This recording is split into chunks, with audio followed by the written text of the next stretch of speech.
then you went too far. When your ship has sailed and all your dreams are lost, everything is wrong, you feel like it's your fault. Just remember, I will be there for you, baby. Remember, there's nothing out there to get you, don't forget it. When life throws lemons, just call me. Just call me. Just call me.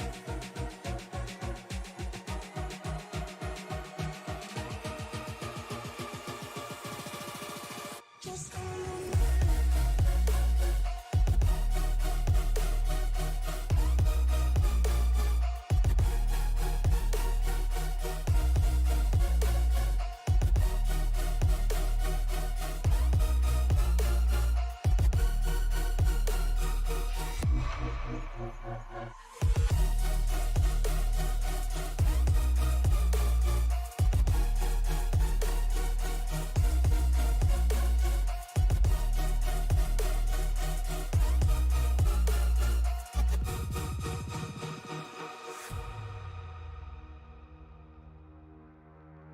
You're stronger now than you ever been. You gotta leave now, it's time to catch the wind. You will climb up high and look through the clouds. And when you're feeling low, I know you'll bounce back. Oh, and just remember, I will be there for you, baby. Remember, there's nothing out there to get you, don't forget it. When life throws lemons, just call me. Just call me. Just call me.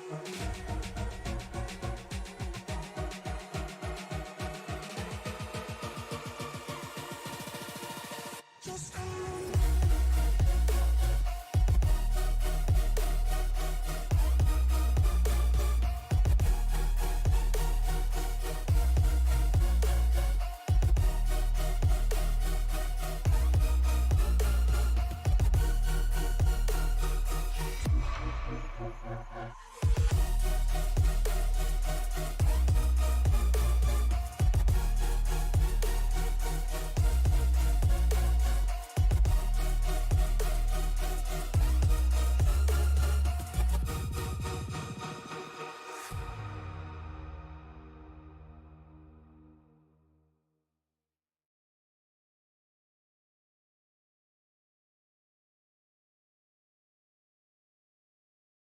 Welcome, everybody, into STEM Racing Media. Today, we have a special event put on by the Racers Elite crew over there. It's the Gen 6 Series Daytona 400. I'm Mike Demoney up in the booth. Joined with me today is Shane. Shane, how's it going, man?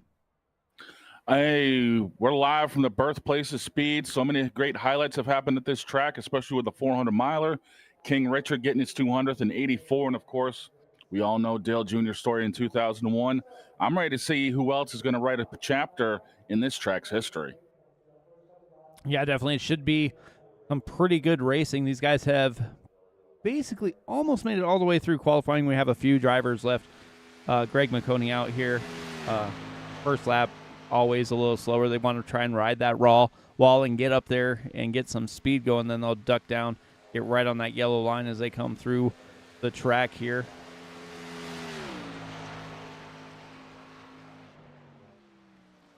Tony goes 48-13 P6 for that 12 machine. Yeah, and it looks like he's rocking a Greg Biffle throwback.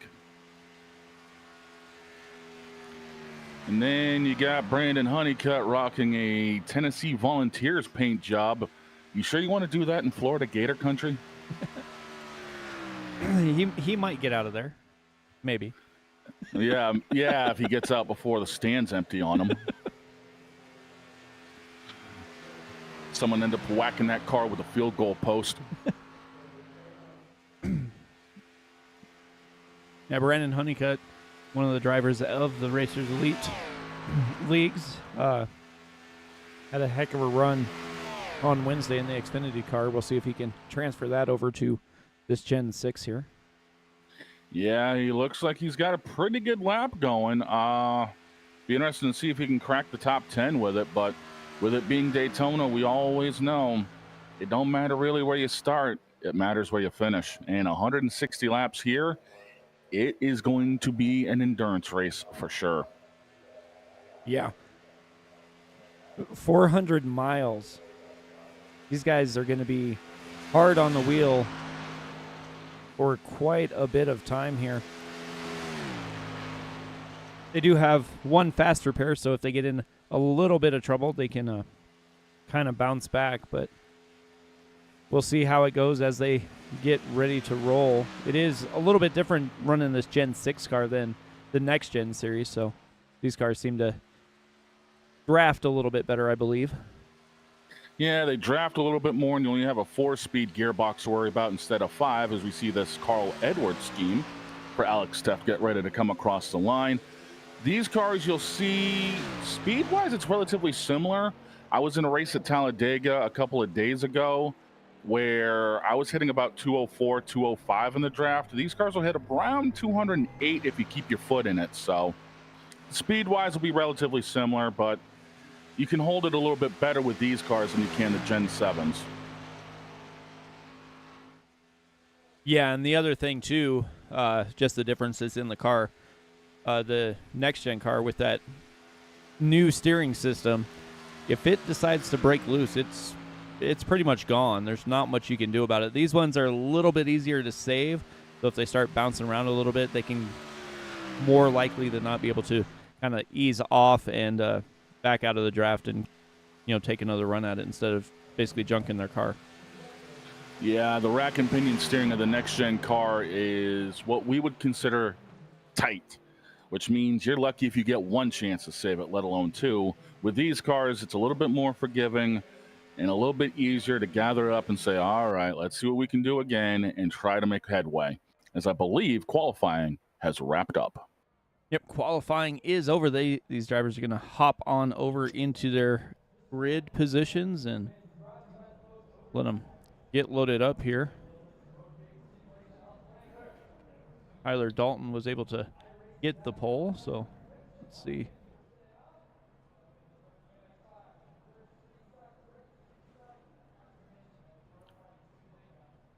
I know the interesting thing for me, one of the headlines I've got is going to be strategy, because it's right around 40 to 45 laps on a tank of fuel for these cars. 160 laps is going to make it a 3-stop race. But depending on cautions, could we see people try to make it either a 2-stop race or even try to maybe undercut and say, hey, if we get a caution late, we've got unlimited tires. Why not bolt on a set and see what we can do for a final run? Yeah, exactly. That's going to be the the thing is pit strategy. Where are you going to wind up? But it is Daytona, so we'll have to see where or if any cautions fall, because that can determine a lot about your pit strategy there. So Tyler Dalton's going to start on the pole with John Higman Jr. to his outside, Mark Jorgensen and Wesley Donaldson in row 2. Row 3, Diego Rodriguez and Greg McConey. We got Joe Hudson and Braxton DeWeese in row 4. Row 5, Joey Gattina and Jason Burdick. Robert Tucker and Kirby Wainscott make up row number 6.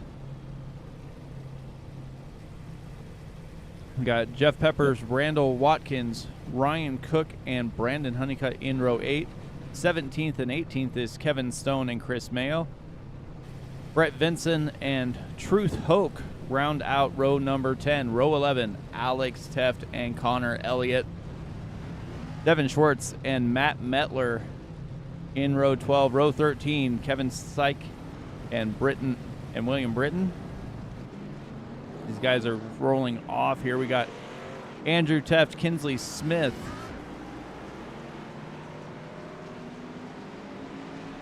and Jonathan Dickert. They all did not take a qualifying run, so not much to worry about there. Well, they're probably of the mindset of most everybody else. Again, it don't matter where you qualify, it matters where you finish. And this could also be strategy, because It's a lot easier to drop to the back from 20th than it is 3rd or 4th. Yeah, if there's nothing on the line, might as well start at the back. You might be able to avoid it. I mean, there's two race strategies. You either start at the front and try and stay out in front of the trouble, or start in the back and try and just avoid the trouble. Yeah, for me, I usually gauge it after about 6-7 laps, depending on if I qualified inside the top 10. If I see it getting a little too antsy, I may float up to the high side a little bit, let people go by, and I just kind of ride in the back of the pack. Or if I think it's going to end up being one of those, okay, I can stay up here and be consistent with these guys, I may latch on and stay around the top 10 and see what happens after the first pit stop. Definitely. So they are getting ready to roll down towards the front stretch here. You can go ahead and saying what I take it, think Shane. you're saying, because I believe the pace car has just made that hard left-hand turn. Tyler Dalton and John Hickman Jr. are going to be taking everybody down here. Barney's waving that green flag. 400 miles from Daytona, we are green.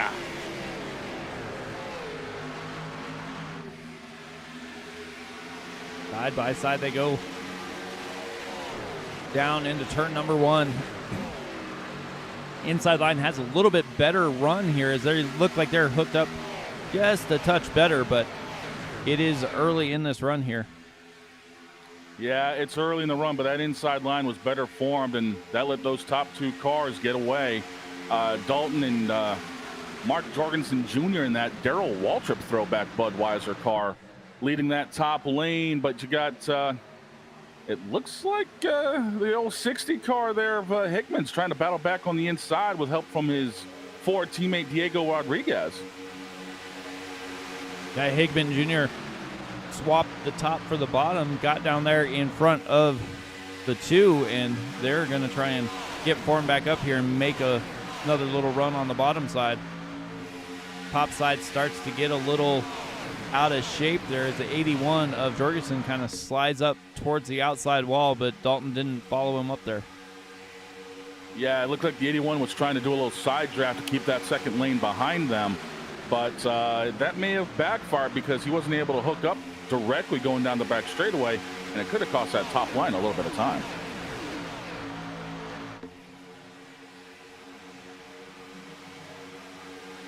Looks like we've actually got the pack starting to semi-form up a little bit with 2 rows. And then, of course, we got a few people out back just riding around saying, all right, maybe we can just take it easy for a little while and see what happens.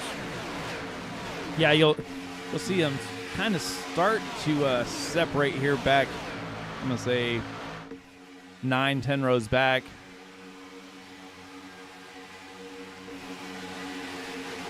Oh, there goes the 5 of Tucker to the middle, backs up.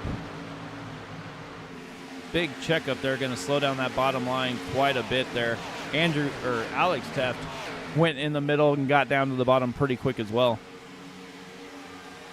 Yeah, that doesn't surprise me. The inside line, once it starts forming up, is going to be the fast way around here. And you still got Tyler Dalton being the Pied Piper here early.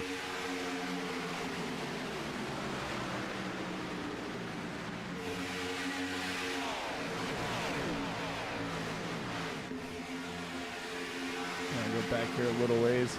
See where this is starting to separate. Truth Hoke, last car on the high side, has Kinsley Smith back there with him. There's a couple car lengths between them. We'll see if Kinsley can get that top line rolling back into formation here. Oh, he'll be able to suck up to the back end of that 59 car without a problem. Again, the way these things punch the hole in the air is so much more different than what the Gen 7s do, because that air pocket's just a little bit smaller because the bodywork isn't as wide as what the next gen cars are. So it's a lot easier to suck up into that vacuum.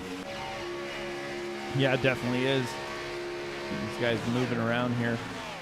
And that gap has gotten huge between Kinsley Smith. Looks like Randall Watkins has a 3-car group coming up here. If they can get that momentum, they will find that draft, like you said, and get sucked right back up into the fray here. Yeah, but I don't know if they want to do that quite yet. I mean, they look like they're pretty content riding around towards the back of the pack here, just kind of hanging on a little bit. I mean, they're not 100% losing that pack in front of them, but it's not like, you know, they're losing that much time either. Yeah, they're definitely not. It looks like these guys in this front pack are kind of getting, say, a little out of shape as everybody's trying to pick almost a different line and not really playing follow the leader. The bottom line's the closest one to playing that, but you got Dalton, Ferguson, Donaldson, and Hickman Jr. Yeah, they've all kind of separated and checked out a little bit, and the battle's going to be for fifth between a couple of forwards with Braxton and Joey right there going at it.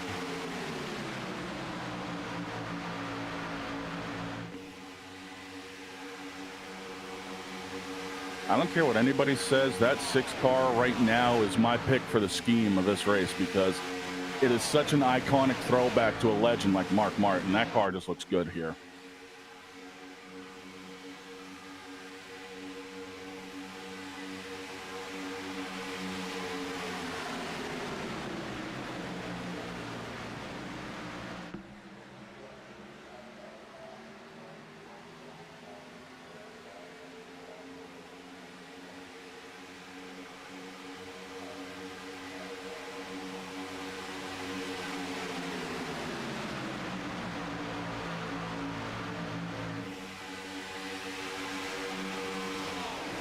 Hashtag move the numbers back. I'm sorry, but move the numbers back. What? I'm old school. I grew up watching in the 90s. This number behind the front tire nonsense. I mean, come on here. Yeah. But this definitely looks a little more normal here. It really does. Now, my only thing right now for a concern would be with that 81 car of Jorgensen pushing Tyler Dalton as much as he has been. I wonder what his temps are reading right about now because he's got to be running a little on the warm side.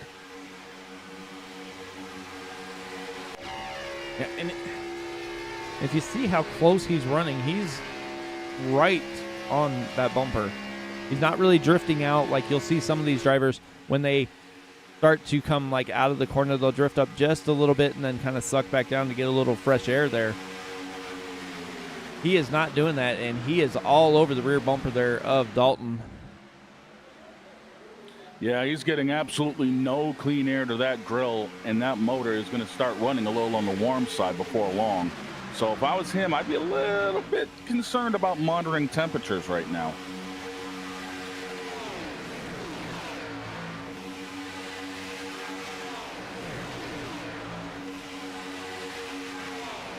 And that pack is starting to, that second pack is starting to lose the front pack a little bit here as that gap has grown to over 2 seconds now.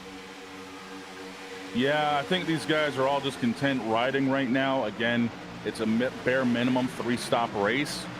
So, I mean, they might just be content chilling out by themselves right now, seeing what's going on, kind of studying what that top pack is doing, and either waiting for the pit stops to come out or what in the world is that 44 car?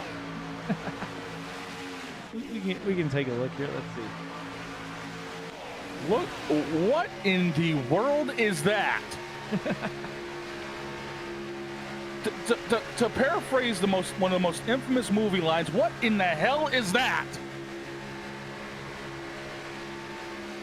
I'd say it's 2 legends, but Two legends with a petty blue number. That's a unique take for this. 3 favorite drivers and threw them all together. I do have to say, though, like, that looks pretty clean the way it's cut right in the center, though. Yeah, there is that, but it reminds me more of a blender job you'd see on BeamNG. I mean, if you're going to do it, at least do it like what BAR Honda did in the 90s and have a zipper going down the front end of it. And I seriously just dated myself again. Okay, this is going to be one of those shows today.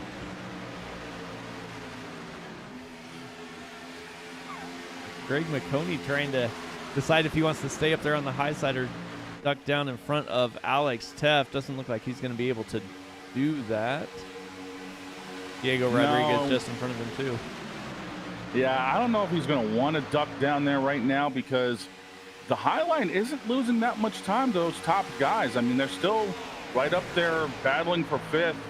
Again, you see Joey Gattina and Braxton going at it for P5. It's not like they're losing that much time being up there. So, I mean, it's not the worst thing in the world. It's still early.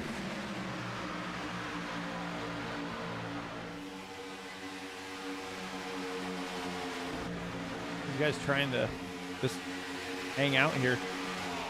And just as we said that, looks like Greg McConey pulled down to the inside, got in front of Alex Teff, stayed on the bottom now. And it looks like, yep, there goes Diego Rodriguez down as well. Yeah, it looks like that inside line is going to start forming up more and more. So before long, it's just going to be a single line train going around here. Yeah, Braxton got stuck on the high side. Like he was going to try and come down for a little bit, but nothing doing there. He's still got Kirby Wainscott behind him, giving him a shove there. And the 64 of William Britton there as well. Yeah, it looks like this line, the outside line is too unorganized right now, and that's what's going to hurt him down the road. Is you got to be able to stay organized to make speed around here, and unfortunately, that's not going to happen. And these 5 cars are going to figure out their way to the back. Although the 43 just slid up in front, so maybe he can lead them back up to the front. Well, yeah, as you were talking there, Diego Rodriguez and Greg McConey just went around Braxton and then jumped back out onto that high line. And then as they were doing that, Alex Teff popped up there as well. So these 3 cars seem to be working pretty well together. We'll see if they can just hang out here, as these guys are well formed up. There's not too much bouncing around or anything of that nature. We're 15 laps into a 160 lap race. Well, as DW would say, they're doing a little something called island hopping. Get past a couple of cars, drop back down. Get past a couple more cars, drop back down. It's an effective way to get up to the front, but at the same token, you got to be able to plan your move carefully, because if you don't, you're going to end up getting dropped to the back. Yeah, it looks like they have another car hopping up there.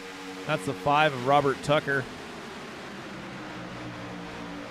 But they're not quite as formed as that bottom. I mean, Dalton and Jorgensen seem like they've been racing together for a while, because they are. Oh, whoa. We got problems behind them. Here we go.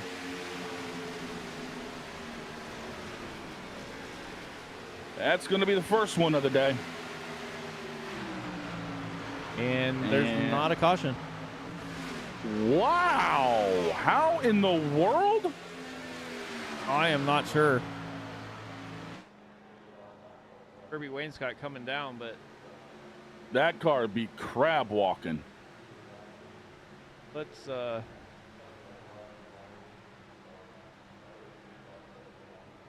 see if we can see what kind of happened here. Okay, I'm already keeping my eyes on that 11 car because he bounced off the apron, and it looked like he was involved when we panned back. So Diego Rodriguez got a little bit of a bad bump there from Jeff McConey, trying to save it, bounced again, the 11 sideways there, and everybody trying to check up. Looks like the 13 takes to the apron, as unfortunately the 20 gets turned across by, who was that? The 64 of William Britton, yeah. And then just gets pinballed. Yep. So that'll shake it up for a little bit. That's one fast repair gone for the 20. I am surprised they did not throw a caution for that. Yeah, there's a couple in the infield there. Usually they're like, all right, that's a caution, but Apparently not this time. That's a little surprising. Matt Mettler going a lap down. That's not surprising either with that taco smell paint job. I mean, I get taco smell, but it's better than Chipotle because you don't need any Chipotle way for that.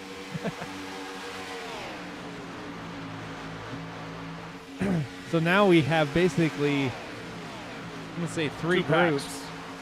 Yeah, and right now the lead pack has turned from about 20 cars down to roughly 9.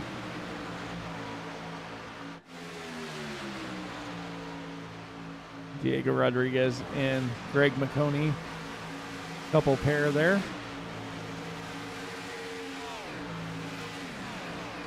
Another couple here.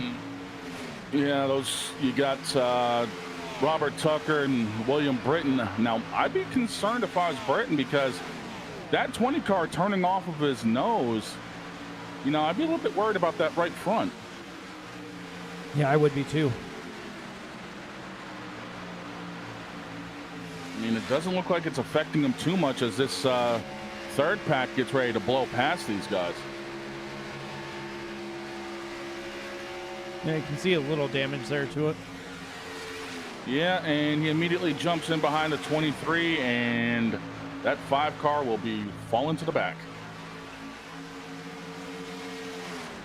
Yeah, it looks like everybody's just trying to get around the 5 and get back down to the bottom so they can start racing towards the other pack here, but like they all single filed out here. Yeah, the 5 car is going to end up dropping down towards the back of this group. No, actually, he slid in. It looks like it was maybe the 27 that fell to the back of this? Or somebody. I'm trying to take a look. 17. No, 17. Yeah. Some of these new paint jobs are throwing me off a little bit.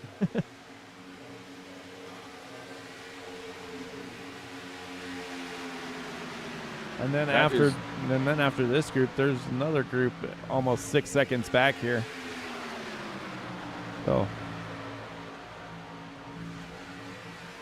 yeah, these guys aren't nearly as organized as that pack they're trying to catch, so I don't think they're going to get there anytime soon. These are the guys that needed that caution to hit, and they didn't get it. yeah, definitely not. But up front, we had a little leapfrog action going on as Tyler Dalton pulled out and allowed Jorgensen and Donaldson to go by, so he moved back into third place. And that was probably arranged because, again, with the 81 being his pusher for as long as it was, maybe he needed a little bit of clean air to try to get that motor cooled off. So why not get out to the front and get some clean air? Yeah, they don't seem to be too worried about anything at the moment other than logging off some laps here.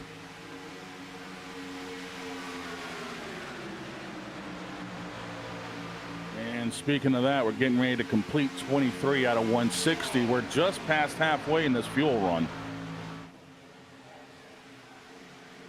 Yeah, they are definitely turning some laps pretty quickly here. Let's go back here and see how this other pack is doing. They caught the 2 and the 12 there. Well, these guys are hauling tail if they were catching the 2 and the 12 because that was at least a 3-second gap that just got ate up. Yeah, it was the last time we looked at it, and now if they can stay organized, looks like the 5 got bumped out of line and is going to have to go to the back of this pack. But if they can stay together the way they're running right now, they are closing in ever so slightly on that lead pack. Yeah, right now it's a 6.4 second gap between Cook and Taft, and it's somewhat dropping down.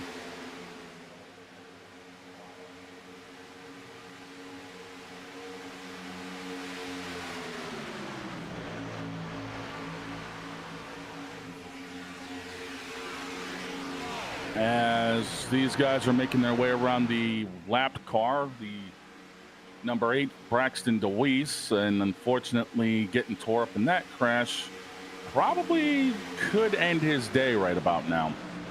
Yeah, he's hoping for a caution. He didn't pit. He stayed out. But I mean, right now he is the first car a lap down, so anything happens, he's still sitting okay right now. Yeah, not panic time yet. No, he just dropped in behind the 43, so I think he'll be all right. It's him and Metler right now battling for a lucky dog, so.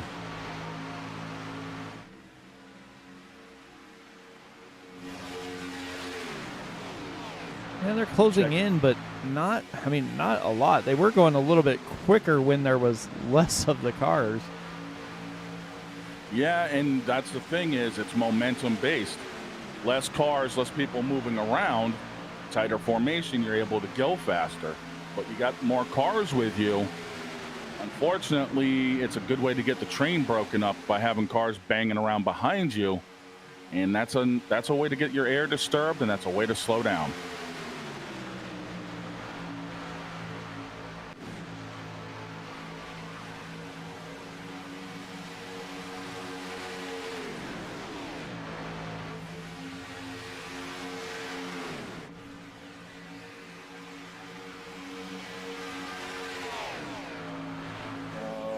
This third pack of cars looks like it's about 16 seconds off. So, again, these are the guys that could use a caution to catch back up. Yeah, these guys are kind of bouncing around a little bit, not really formed up very tight. I mean, you can see that 69 sliding up and down the bumper there of the 14. And it's a good thing it's the Gen 6 and not the next gen. You're not wrong. Last thing you need to... It is way too easy to get bumper hooked in the next gen car. Yep. Way too easy. Although we say that, and that's basically what brought out what wasn't the first caution that should have been, was unfortunately a wrong time bump, and it hooked someone.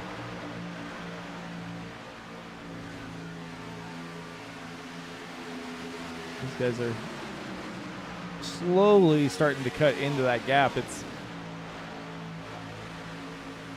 It's almost like they've almost stabilized the gap, so they're just going to kind of, ride around here about 6.5 seconds back, which isn't necessarily a bad thing. It's almost a good thing. You can see when the leaders are going to come down and decide if that's when you guys are going to try and come down, or if you guys are going to make another lap and then pit when there's less on there. Yeah, and the big thing about pit road, the less cars on it, the better, because you're not as likely to run over other people as you're trying to make your way into your stall, whether it's gas only, 2 tires, 4 tires. You're less likely to either get hooked or hook somebody as they're coming in or going out. And in the YouTube chat, Thomas just said, well, race control's finally in the session. So that's probably what didn't bring out the first caution. Well, it took you guys long enough to get up there. Was there a long line at the concession stand or something? Yeesh. Missed the only caution of the race. Yeah, pretty much. You sure we don't have Angel Hernandez up there in the booth right now? It might be CB. Last thing we need's Buckner up there either. Oh God. And I can say that because I am Little League games. I'm a Red Sox fan. We've been screwed over by both of them. I get to say it too. 100%. That is exactly what I am too. So another little leapfrog action going on at the front of the race as Donaldson's going to take the lead. And again, I'm pretty sure it's the same reason why Dalton dropped back a little bit. The 91 was pushing Jorgensen as hard as he could, and probably the motor got a little bit warm and said, hey, I need some clean air. Let me get around you. Just hop back in behind me. Let's not break this train up. Yeah, they've been doing it pretty well. Not really losing any time. Usually, if you're not paying attention or not, I guess teammates working well together, if you pull out, that's going to slow that line down quite a bit, especially if you can't slide in really quick as well. Yeah, and that's the unfortunate thing is if you end up hanging out on the outside for more than a heartbeat or two, that's what's going to drop you to the back, and that's how fast these cars can suck up. I mean, case in point, look how tight the 81 is back again. So again, it's just a matter of timing the leapfrog, timing the movement, so that way you don't break the train up more than what has to be.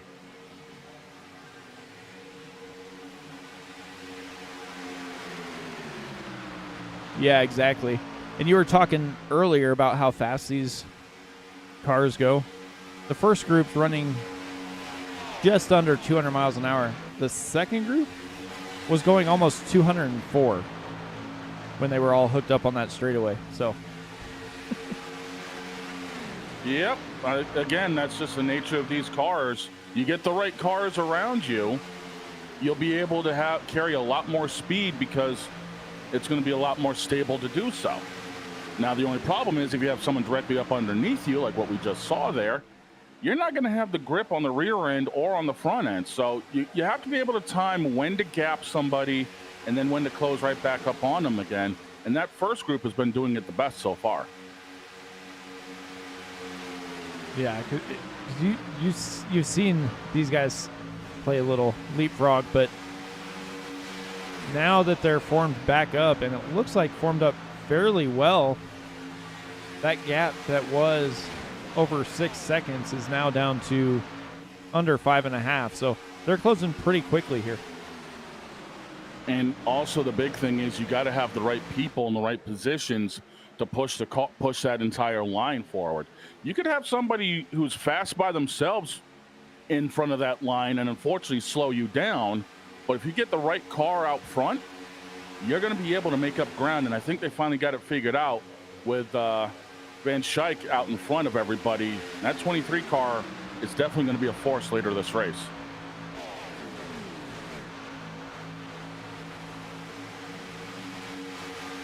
And checking in on these couple lap cars here as the 92 heads down pit lane all by himself. It's a little bit early for a pit stop, even if you were by yourself. So I wonder what that's about. Let's see. I don't see. Well, maybe he's just calling it a day. Yeah, it could be.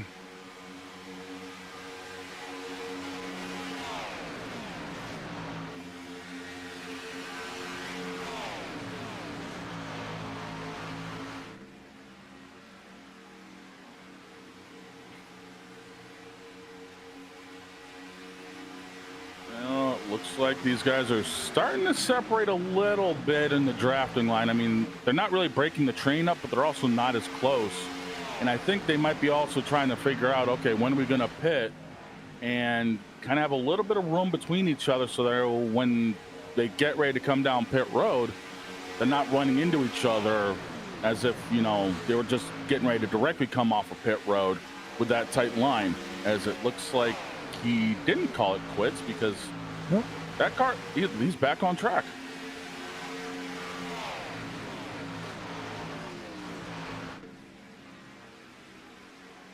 Yeah, but you're exactly right. They're going to try and figure out where they need to be because not everybody slows down from 200 miles an hour down to, 50 in the same amount of time.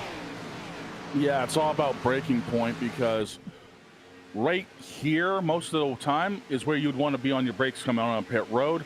Some people try to be a little bit later to maximize time. Some people might be a little earlier to be a little bit more on the cautious side. You get a couple of those people around you, next thing you know, we got a caution because someone just gets punted back up the track. Yeah, I've seen that quite a few times. You have these nice runs and everything's looking good. You're going to excited for those green flag pit stops. Then all of a sudden calamity happens. So, and speaking of cars being added to things, I'm looking at this gap again from the packs, and it is actually now under 4 seconds.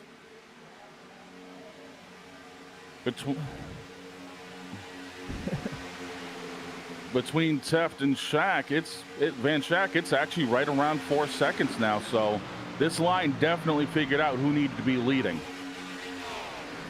Yeah, they swapped that around. That 23 took control of this pack, and they are closing in a hurry.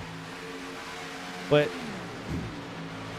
you also seen the leaders kind of spread out a little bit more, so they're running a little bit lighter on the throttle. But we'll see when everybody decides to make those pit stops here. Yeah, I would expect people to come down pit road within the next 3 to 6 laps, or they might just do it now to shut me up. Again, how many of these people actually have the broadcast up on their phone or something? Oh, Donaldson sideways. That's going to hurt. Oh, the 2 gets sideways. Just as soon as I dump to the leader here. Diego came in hard and locked him up. Well, we were talking about how hard it is to get on pit lane, and they gave us 2 prime examples. Guys, we appreciate you having us up on your phones, but focus on the race. Don't help us out here. We got this. Here comes a 43 down pit road again. Or did he actually stay out an extra lap? He stayed out an extra lap. I think he saw everybody kind of going around and just kept rolling. Nope. Yeah, he's like, nope, screw it. I'm not dealing with this right now. And here comes Truth Hoke behind him. So Teft and Hoke are a couple of them that stayed out an extra lap. Again, big strategy move. Looks like everybody else has made their way down pit lane. Looks like the 91 is still in his pit box there. It could have been for speeding, because he probably jammed on the brakes to avoid getting a speeding penalty, and unfortunately cost him.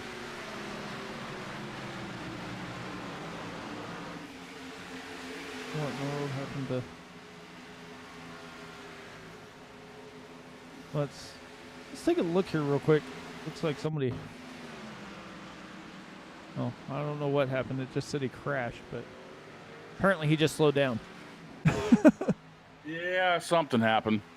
Probably came in a little easier than what everyone was expecting, and even threw our timing off a little bit.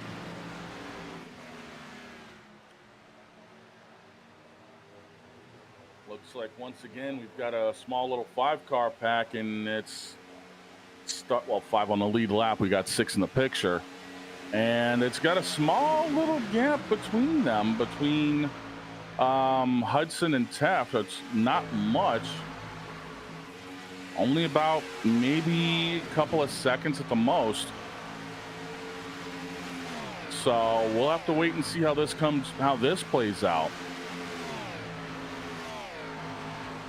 Yeah, the 91 back out on track. He is a lap down, but he's right behind Alex Teft, so he's going to be giving him a push to try and get back towards the front as well. So it's not quite as bad as Teft coming down basically by himself there, as he winds up having a little bit of help when he's back on track.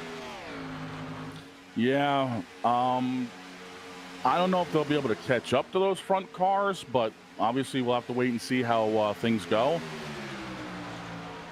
42 laps under green so far. That's pretty impressive, as it looks like the 24 of Devin Schwartz is just in a pocket by himself, and will probably get eaten up by those cars behind him, with William Britton and Kensley Smith leading that down before long. One thing you don't want to be in Daytona is in no man's land, and right now Devin is definitely in no man's land.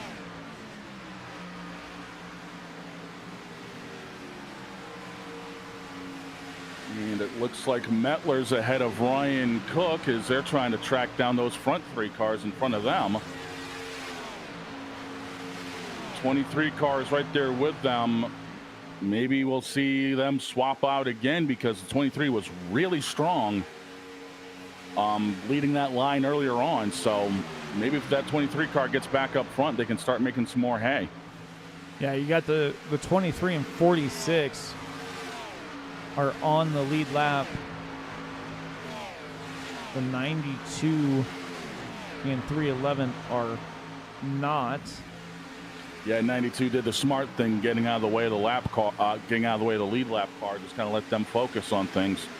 Probably knew he wasn't going to have a whole lot of speed, so instead of holding up a faster car, just let them go and try to latch on and maybe provide the caboose for this train a little bit. Yeah, looks like his car just does not have it today. It looks like even after he moved out of line, he's still losing a little bit of ground. We'll see if he can catch that draft and get sucked back in there. Should be able to, but...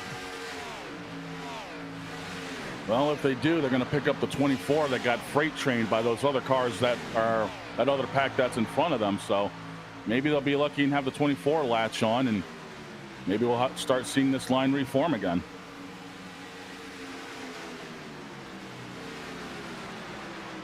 It's almost a second and a half, and it is going by pretty quickly here.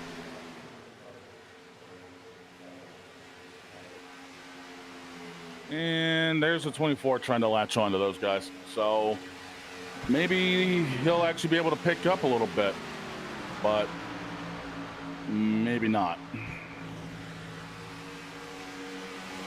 What is up with everybody shutting me up today for some reason? I mean, come on now. Well, I thought they'd be able to, catch that draft and get kind of sucked back up in there, but they just went by him almost like he was standing still, and that air pocket disappeared as well. Yeah, and that's the thing, is you have to be able to time when to turn back down into the draft, and if you mistime it, you're going to lose the wake of everybody else, and, well, this is the end result.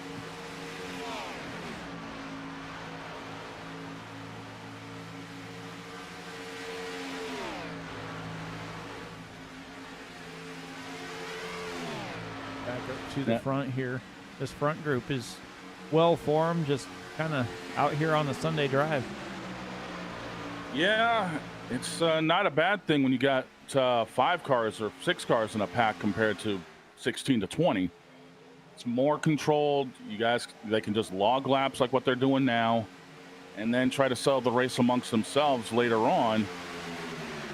It's easier to control it with this few cars in the pack. And right now, it's really well under control.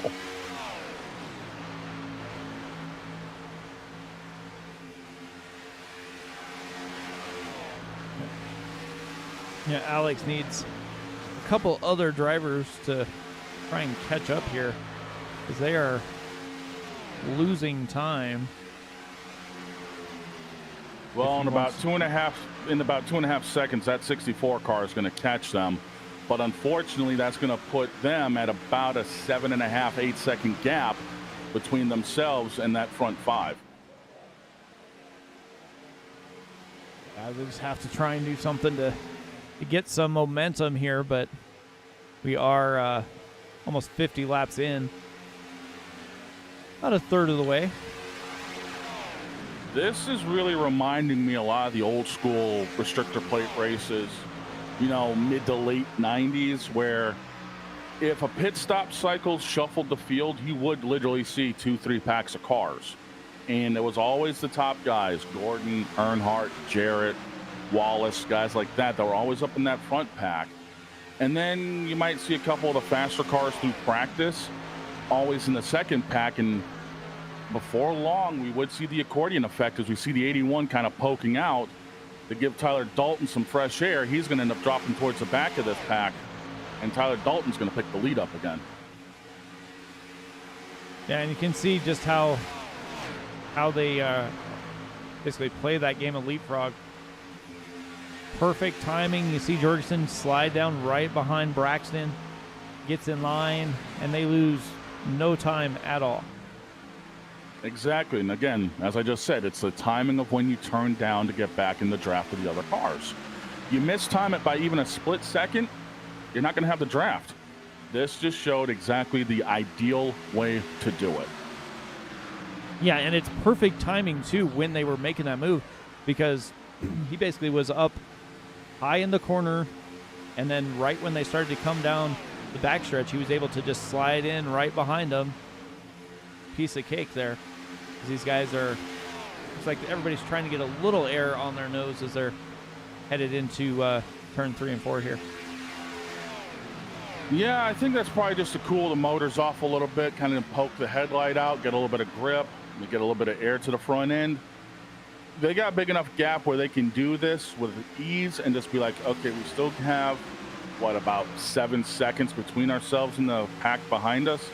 Actually, it's about 5.5, and it's relatively closing. Yeah, Britton, Smith, and McConey were able to get by Alex Teft. And now that second pack of 5 cars is working really well together. As you see McConey slide around just a little bit here.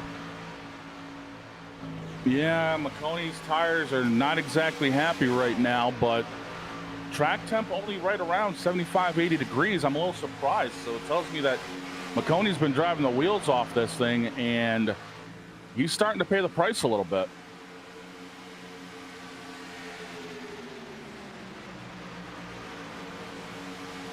Go back and look at the next tandem here. Yeah, Ryan Cook and the 23 of Van Schaik. And unfortunately, they are losing the back of that draft with Alex Teft, because they got about 5.3 seconds to make up, and it's still growing. And we got another, looks like, 4-car pack here as well, with Rodriguez, Yep. Hoke, Stone, and Schwartz. Yeah, and these guys are about 12.5 seconds back, and that's actually stabilizing just a little bit. So, you know, maybe we can start seeing them cut back down into things. But this second pack is, yeah, we could see some excitement here. As it looks like Vincent and looks like what? It's Vincent, Connor Elliott, Andrew Teft, and Peppers in this pack as well. Yep. These guys are all in that, 16th through 20th position here. Yeah, again, these guys are looking for a caution, because that's the only way they're going to catch back up right now.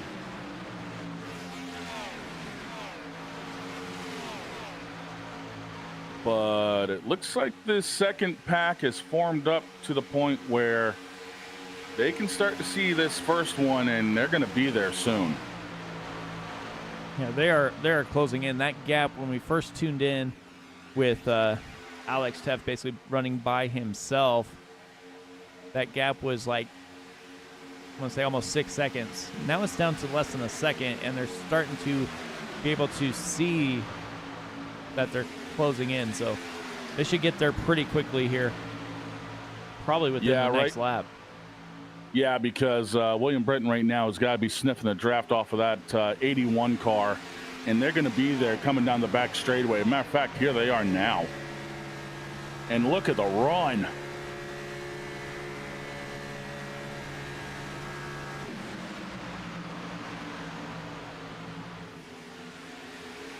Look at this group just go.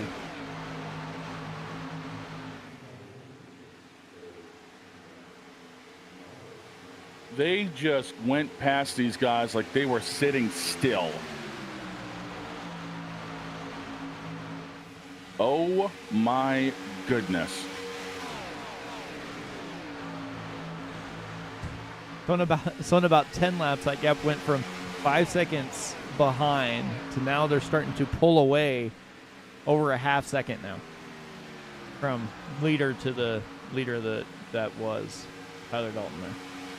So which one of those guys decided to raid Michael Waltrip's old garage and find the rocket fuel? Because that was a rocket ship move right there.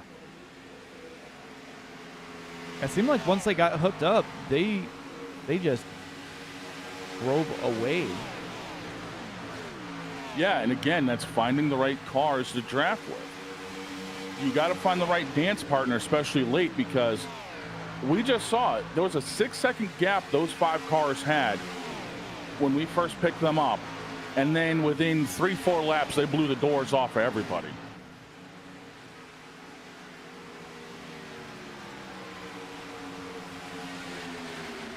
And taking a look in the YouTube chat real quick, Thomas says, Will, Kinsley, Greg, and Alex are his picks to watch out for today, and it's definitely showing early. As they do a little leapfrog of their own.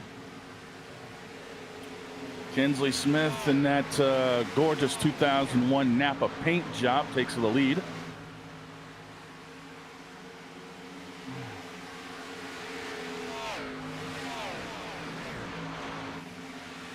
Britton's going to fly down behind here.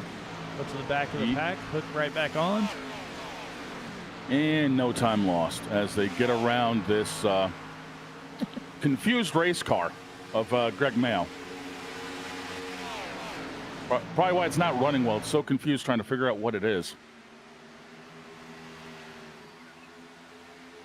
I swear I'm going to hear from these guys after this race like, why are you dogging, dude? I'm sorry, but what type of hodgepodge is that? I don't know that I didn't think that you could be a Earnhardt and Gordon fan. You can't, honestly. My dad was an Earnhardt fan, and for years I took crap being a Gordon fan.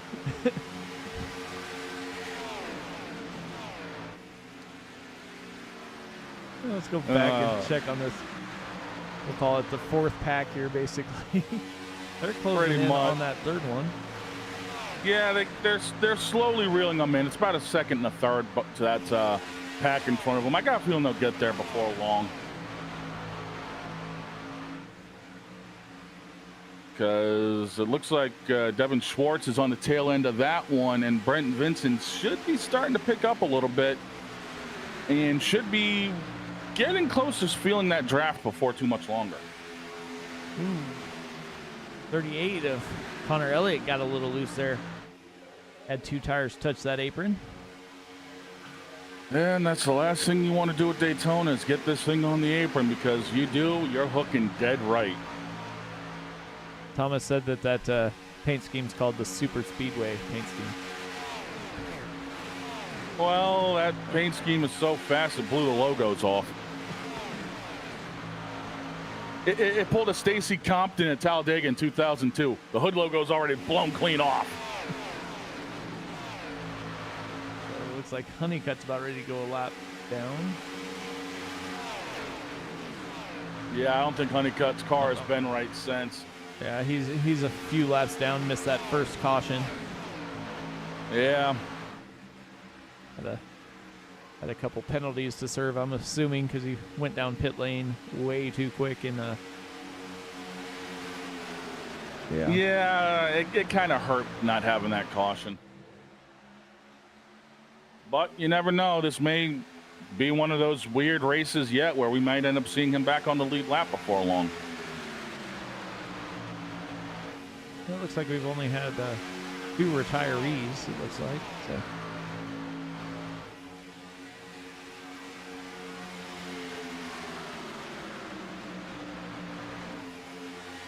Inslee Smith, Greg McConey, Alex Teft staying up front.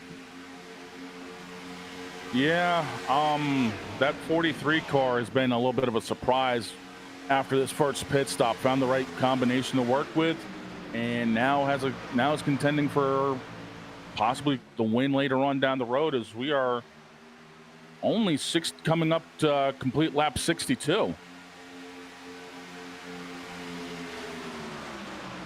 Yeah, Alex came in and basically broke one of the only super speedway rules that you should never break, and that's come to pit lane alone. Yeah, you always need a pal here on the super speedways to pit with, because if you don't, you're going to get swallowed up quick.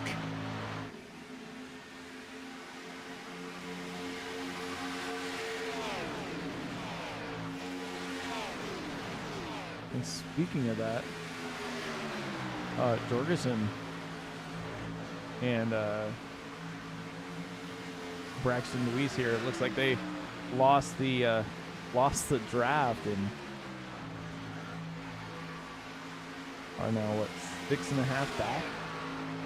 Yeah, unfortunately, looks that's going to end up hurting them down the road. But again, we still got another couple cycles of pit stops.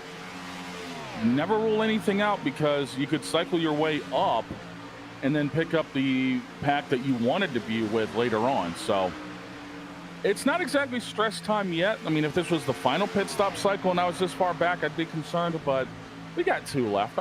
It's not bad yet. Yeah, no, you got time. You can work your way back towards the front. And not only that, you know, super speedway racing, it all changes in the last 10 laps anyway. Yeah, usually last 10 laps, last 10 seconds. I mean, it depends on who decides to get squirrely and get punted. I mean, that's just restrictor plate racing. If you're that far back, you just wait for the big crash to happen and be like, saw that coming. As we just about had it right there. Diego all over the back bumper of Truth Hoke.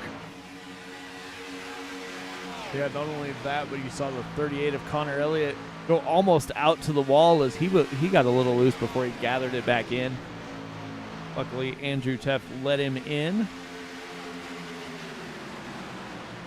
Yeah, again, now we're starting to see tire wear become an issue here, because we're coming up on roughly another 15 laps or so before next pit stop. Tires are starting to become a factor.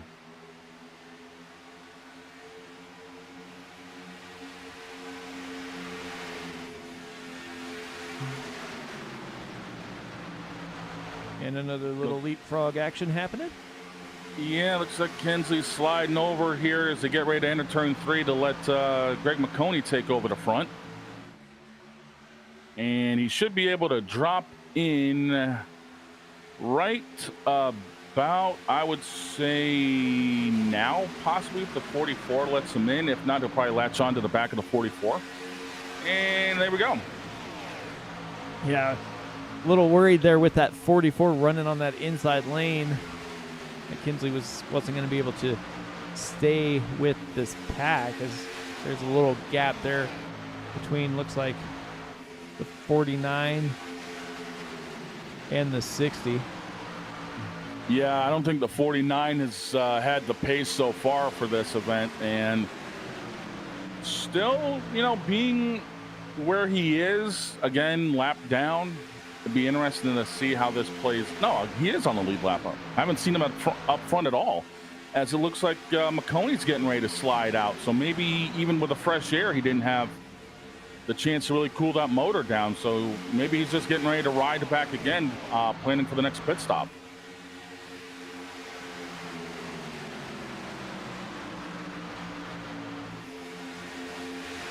Yeah, you never know how that's all going to shake out as he dives in behind the 49. Yeah, he didn't want to wait to go to the back of this. He figured he'd latch on to lead lap cars and try to do something there, but he now shuffles back out again.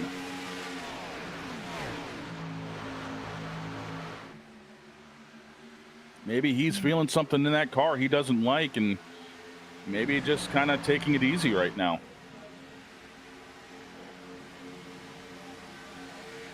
Well, as we're looking here, these are the 3. Well, you have Honeycutt back there in the mix there as well, but you have Kinsley Smith, Greg McConey, and William Britton. They were the ones that made that huge run earlier, so they're not really feeling any pressure right now. No, there's no pressure with those 3 at all, because they know exactly how fast they are when they hook up by themselves. So even if they do lose the tail end of this draft a little bit, they'll be able to get it back without a problem. So my guess is these guys might just be riding a little bit to save a little bit extra fuel. Maybe we'll see them come in a lap later than everybody else and cycle further up towards the front. But again, super speedway racing, it'll change in about 5 minutes. Yeah.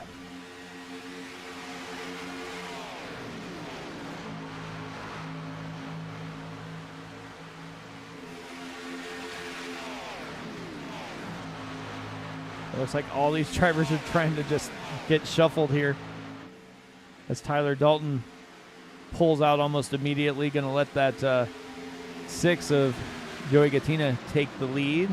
Higman Jr. staying right with him.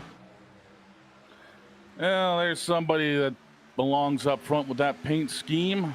Good old Mark Martin throwback. Joey Gattina taking over the front spot.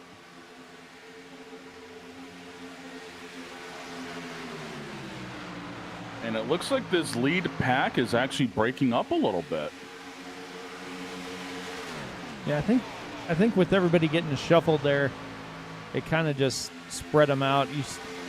Joe Hudson hasn't really been up there pushing anybody. He's left at least a car and a half gap. And then you have the 44 of Chris Mayo, who's a lap down, so he's not really doing much of anything as far as pushing either. No, it just seems like these guys are also keeping a lot of air to the front end and keeping that motor just a little bit cooler as we see Joey Gattina slide up to the top of the track. So nobody wants to lead. Everybody wants to save fuel and try and make it a little bit further on this run here. What is this, Talladega 2024? And I thought I heard somebody say that these Gen 6 cars, they basically went full throttle all the time and it wasn't a fuel saving race. I think you could do that, but yet again, I think we're seeing something different.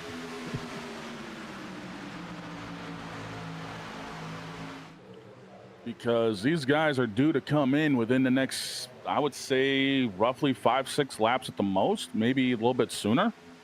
So again, we could be starting to see them stretch a little bit more. Yeah, they're going to want to try and get it as close as they can to that 80 lap mark. And I'm assuming that's why a lot of them are dropping back, is to kind of go, a little less than full throttle and roll around here. I'd imagine we're going to see everybody try and make it to at least 79, 80. That might be pushing it, though, so we'll see if anybody has to cut off a little early. Yeah, I mean, the way pit stop cycle started was, what, lap 37, 38? So you'd be looking at about lap 77, 78 for these guys to come in. Yeah. And just some quick math in my head, unless they decide to save fuel this next run and get a little more than 40 laps, it might be basically 2 more stops after this one. Yeah, because even with the splash and go. Yeah, it would be cutting it really close. So we know there's one more stop after this guaranteed. The second one, we'll have to wait and see who does what for strategy. As we all of a sudden see the 64 come up like a rocket ship to take the lead. He ain't saving nothing. Apparently he has more fuel than everybody else. They're almost 4 wide as they were kind of fanned out there for a while. Got the 64, the 13, the 15, the 12, and the 44 all on that high line going back to the front. Again, these are some of the fast cars that came up the first time, so it doesn't surprise me to see this happen again, to take over the lead heading into this second round of pit stops.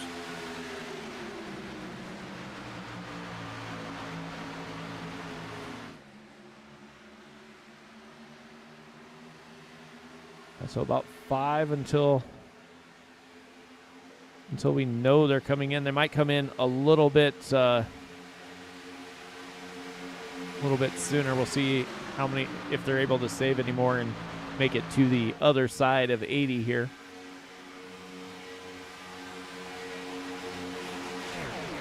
Yeah, because looking at the stops right now, outside of one car, and that was Alex Teft. Everyone came in lap 39 that I'm looking at right now, while Teft came in lap 40. So they're going to be looking at right around the same ballpark, lap 79, lap 80. So it's going to be close on that last stop if they want to try to extend it out a little bit, or if they just decide to say, you know what, we got a shot here to win this race. Let's go for broke. Yeah, they're definitely going to have to try and figure out what they want to do, especially with the green flag racing we've been seeing here. And with everybody backing up their throttle a little bit, I'm sure they're going to at least make it to 79. Alex will definitely make it to 80 because he seems to be kind of just hanging out in the back. He hasn't been leading, so he's been able to cruise around, you know, a little less than full throttle for most of this run. Yeah, he could cruise around here in the draft at about half to three-quarter throttle, and you wouldn't lose any time whatsoever. So he might be saving just that little bit more, and that might just be the strategy. As I believe the 44 is going to be the first one to peel off on pit road. Yep, 44 coming down. Looks like 23 and 46 as well.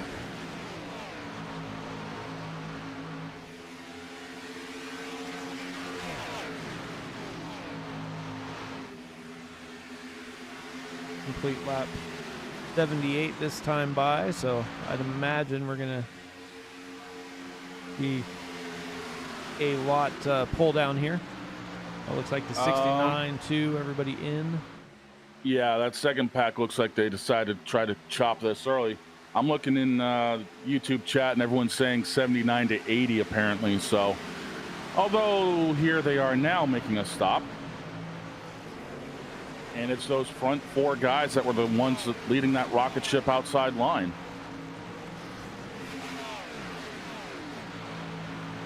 So they came in, so now we've got this next group trying to decide.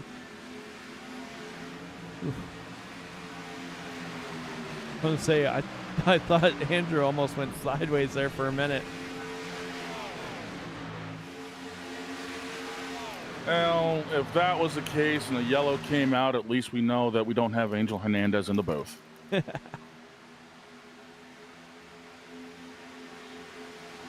see if these guys come down this time or if they're going to stay out. They stay out. So these guys will probably be the ones to come in lap on the start of lap 80.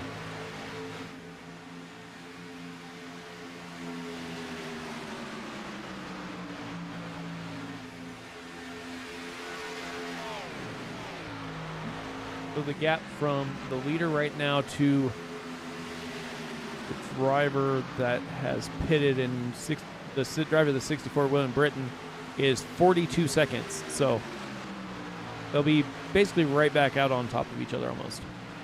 Oh, easily, because it's right around 35, 40 seconds, depending on what you do on pit road, between start, stop, and exit. So, and they stay out one more lap. Oh.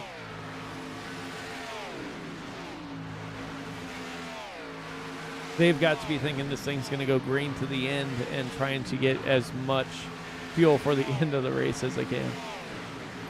Right, because if you can even shave off an extra lap or two between stops, that's going to be beneficial, so that way you know that you can make it where other people maybe want to cruise a little bit more.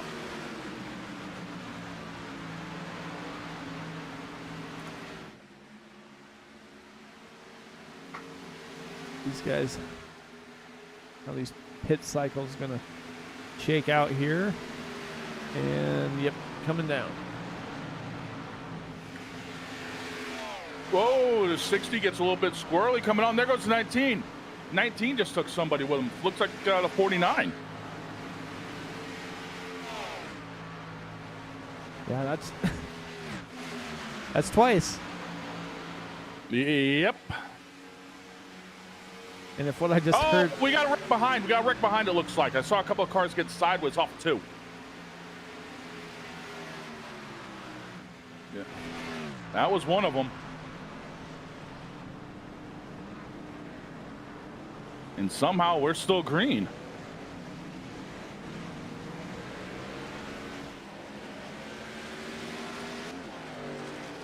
Apparently the 49 wasn't that badly hurt when Tyler got loose coming on the brakes and ended up slamming into him.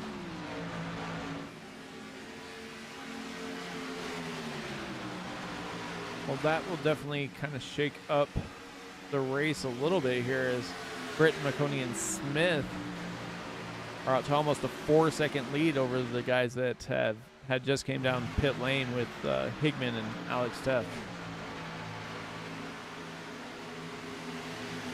My question is, how long before these guys end up catching back up? Because if Britton, McConey, and Kenzie decide to save a little bit on the throttle, these guys could catch back up in a heartbeat.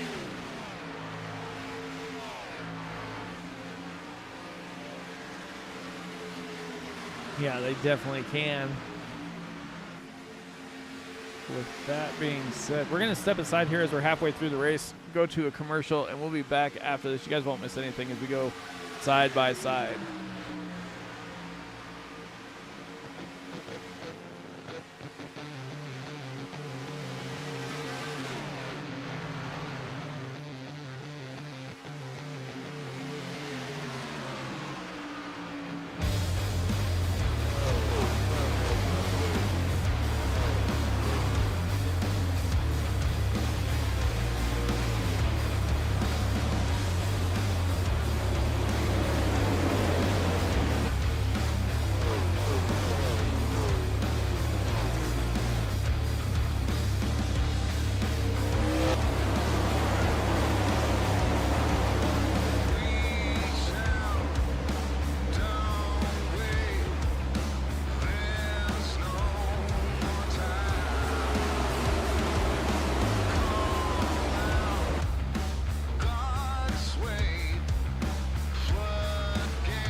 Well, while we were away, the blindfold got released, and we are under caution here.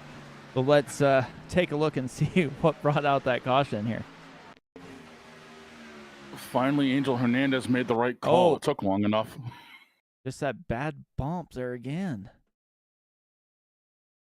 Go back a little bit further, maybe. Oh, both diving down to get below the 20.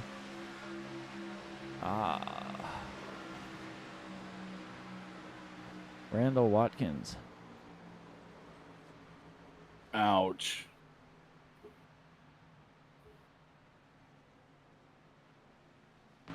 Just those little bit of bad bumps is what's brought out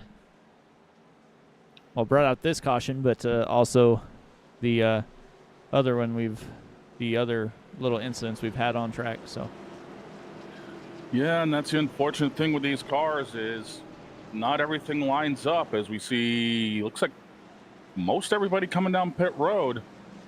This is actually a huge strategy play because now your window is going to be right around lap 130-ish. So you should be able to make this for the rest of the way.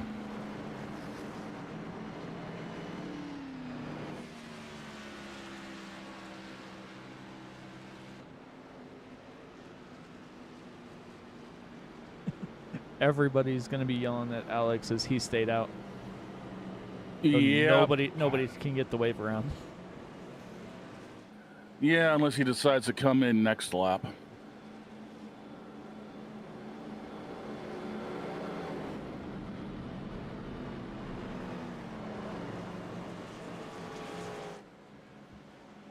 Which could be a big strategy play as well, because say he doesn't decide to come down pit road, a lot of the strong cars are actually trapped one lap down, and you know, it could end up being one of those moves of the race where, because he actually stayed out, somebody else who was strong enough to win this race doesn't have the chance to.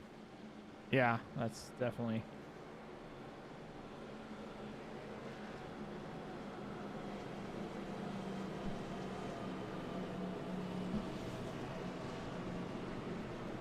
We'll see what he's going to do.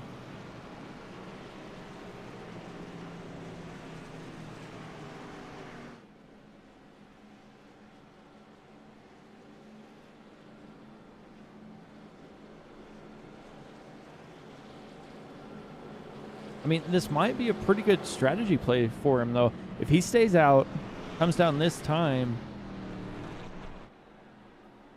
get that extra lap of fuel, he'll definitely make it to the end on one more stop. Yeah, or he might even wait till they decide to go one to go and then come down. So, I mean, there's different ways to play this. I mean, right now, everybody who just stopped would be able to make it the rest of the way on one more. So, and everybody who was hoping that he would come down just went down pit lane. Yep. So that means there's going to be a lot of people yelling at the 43 post race. And it looks like we're getting ready to double them up. Yep, lights are out on that pace car.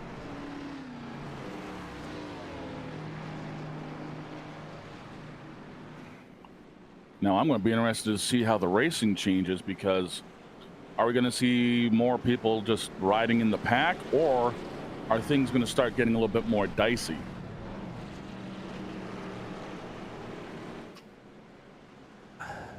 I think if you just pitted, you know you can make it, so it might get a little more dicey. The 43, on the other hand, he's got 7 laps less of fuel, but, I mean, they are caution build, so maybe. Maybe more towards 3 or 4 or less, because it is usually about 2 to 1. I mean, at this point, everyone can make it on one more stop. So it's going to be hit or miss on what's going to happen.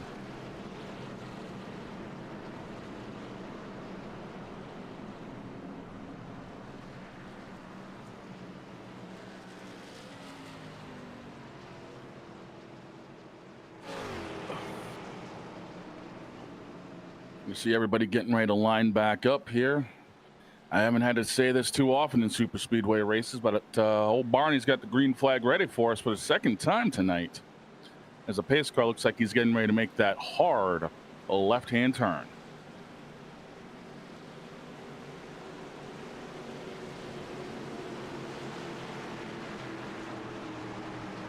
And it's going to be Teft and Higman on the front row. Barney waved that green for us again. Let's get this party back underway. Thank you very much. We're back.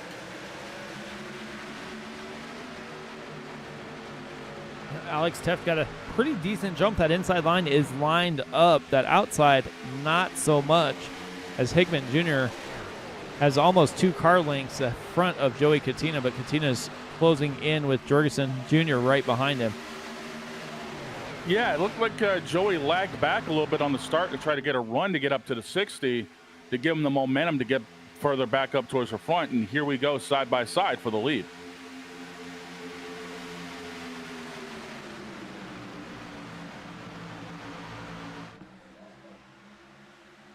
Alex Teft, Hudson, and Smith, and McConey all on that bottom side, so they're still hooked up pretty well here. Yeah, and that's got to be a strategy for those guys. Stay with the guys you know you can work with, no matter what's going on.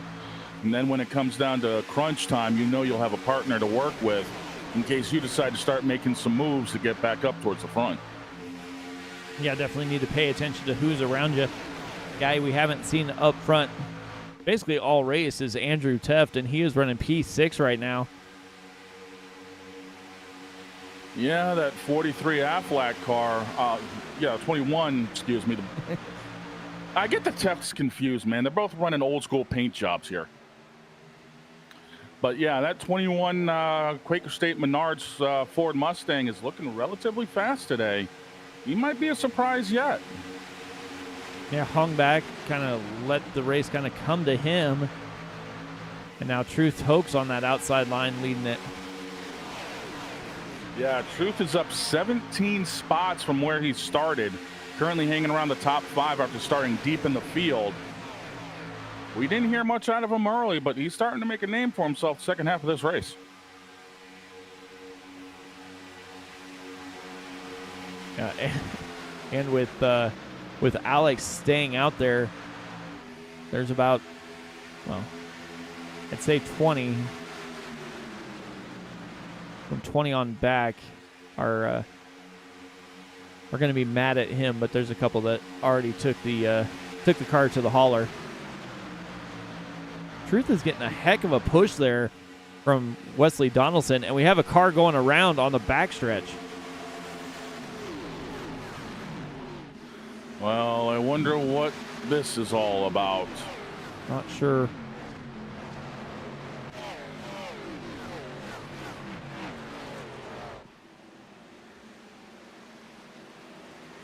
I'm not sure who.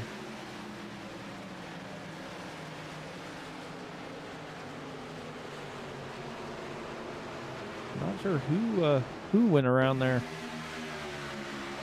Oh, the 44 is all over the bumper there. Oh, there you go.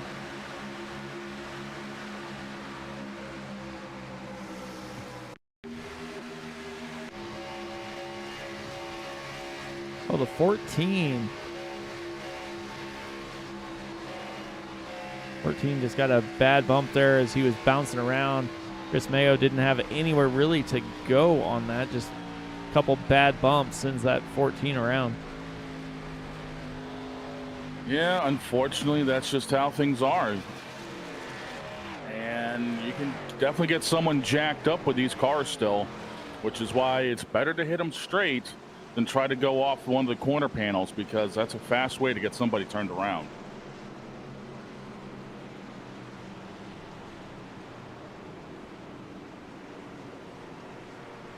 Yeah, maybe Chris should have used the Gordon side of that car instead of the Earnhardt side. I swear, I'm going to get, people are going to talk to me after, why did you rag on this car?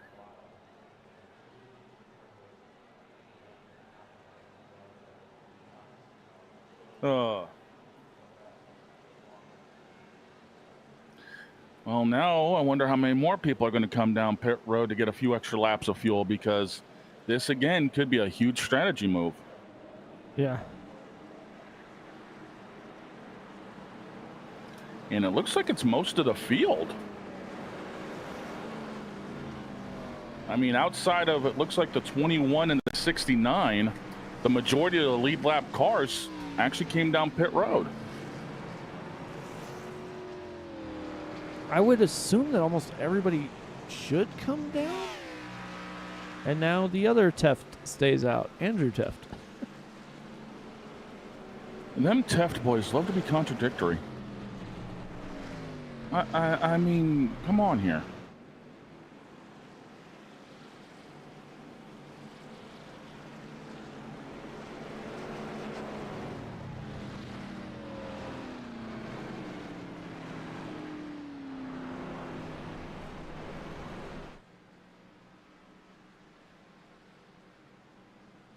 I mean, as it is, looking at the pit window, the next stop for these guys is going to be right around 130 to 135.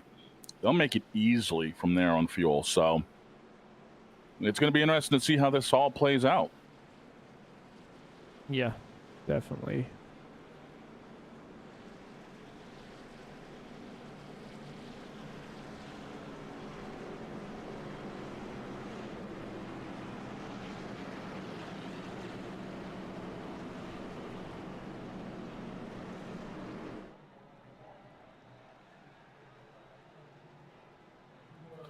And I think we might have got the reason why the 21 didn't come down pit road the first time. Apparently, it's a penalty if you pit the second time by. I'm looking in the YouTube chat right now. That's what I'm hearing.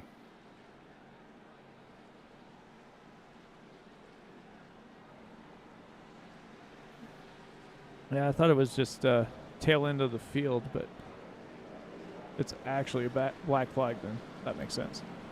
Yeah. Because if it's just the tail of the longest line, then whatever. You know, que sera, you'll be back up there anyway. But if you end up getting a black flag, it's going to end up ruining your day. So there you go.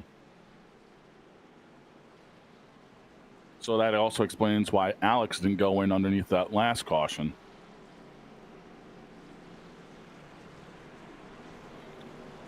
I've been calling enough of these guys' races. I ought to know this. It's not really an issue. I know. That's the crazy thing.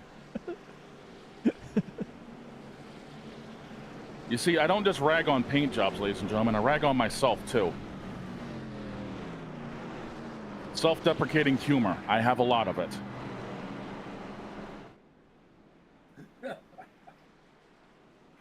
As the lights are out on the pace car, we got Teft and Peppers up front. And it's going to turn into a whole new ball game now.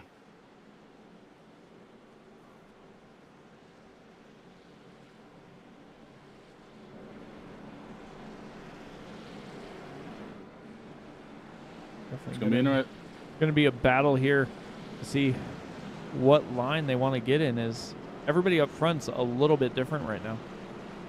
Yeah, they are. And I have a very interesting feeling that we're going to see a lot more side-by-side action now, because a lot of the stronger cars are more towards the middle or the back of this pack. And a lot of the cars that were either riding around earlier on or just started to make their way back up towards the front are now there and are going to be wanting to try to keep that front position.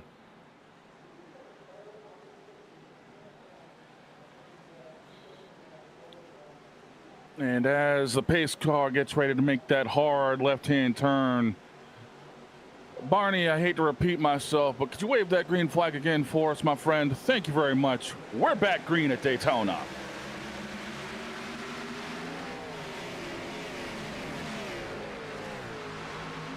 And Teft gets a pretty good jump here. Not that that's really what you want. That outside line is hooked up pretty good here. You got Gattina and Dalton up there. And that's the thing with Joey Gatz, is he decides to drop down in front of Teft, trying to make that inside line work, and he takes Tyler Dalton with him.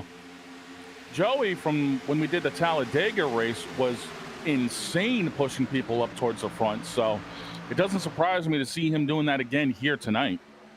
Jeff Peppers kind of stuck out in no man's land, and don't look now, Braxton DeWeese was a lap down early, is now running P3.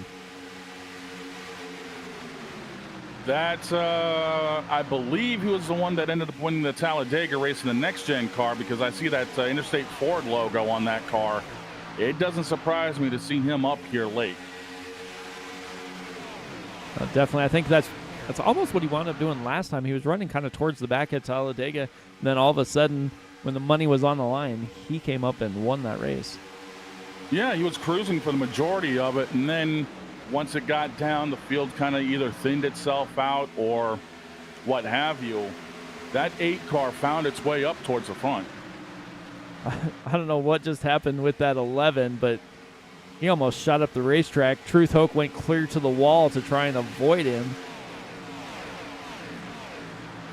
Someone trying to pull a Denny Hamlin stunt? I mean, it is the 11. True.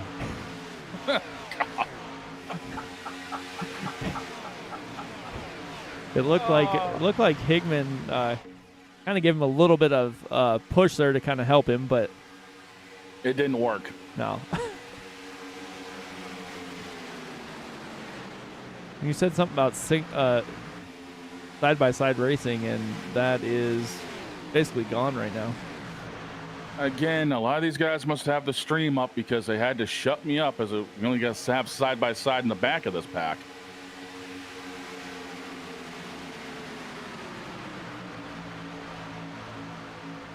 Yeah, the 49 and the looks like the 24, but he's a lap down, I do believe. Schwartz. Yeah, Devin Schwartz is a lap down. Brandon Honeycutt looks like he's also a lap down still. I could be wrong. No, he's still on the lead lap. No, wait. No, he's a lap down. He is a lap down, so it's He's 17 cars. Yeah, he's a first car a lap down, so. And it'll be crucial for him to stay in that spot in case another caution comes out.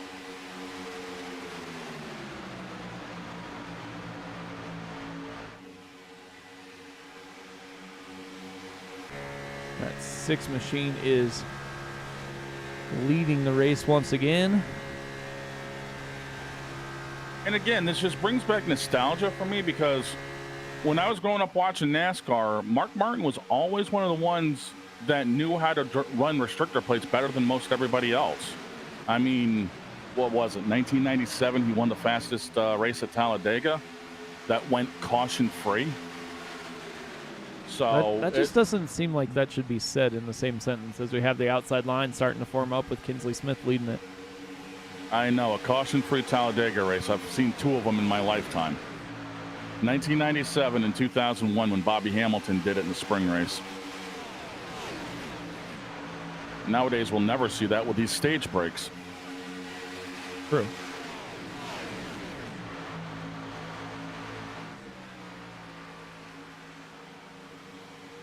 If they get rid of the stage breaks, I believe that would make the racing a lot more interesting.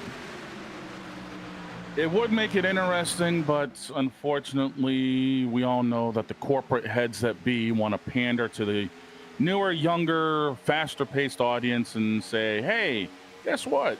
We're going to have a stage break here so you can have all this jam-packed action. Turns into a giant mess at the end of the day. I'm sorry, but I'm old school. Now get off my lawn. Another driver another driver that was a lap down is Wesley Donaldson. He's up here inside the top 10 as well again. Yeah, that 91 car has had some speed tonight, and well, today. I say tonight because we're under the lights here at Daytona, and he's starting to make his way back up towards the front. Watch that 46 back there as he's getting a little touchy with the 12. Yeah, and the 38 just shot out from the bottom to get in behind McConey. So, again, we see a lot of the same players in that top groove that will end up making their way up towards the front again. So, I wouldn't be surprised if we see a little bit of 2-wide racing here before long for the lead. No, we saw it earlier.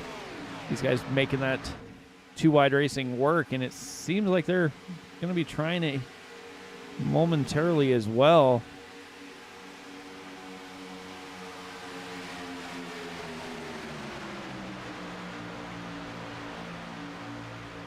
Yeah, and what all this racing is doing is right now it looks like it's spreading everybody else out a little bit because we do have a couple of stragglers in the back that are slowly losing the draft. Yeah, 3 wide there, back towards the back behind McConey. They single file out on the bottom side and into the wall. He got smacked again.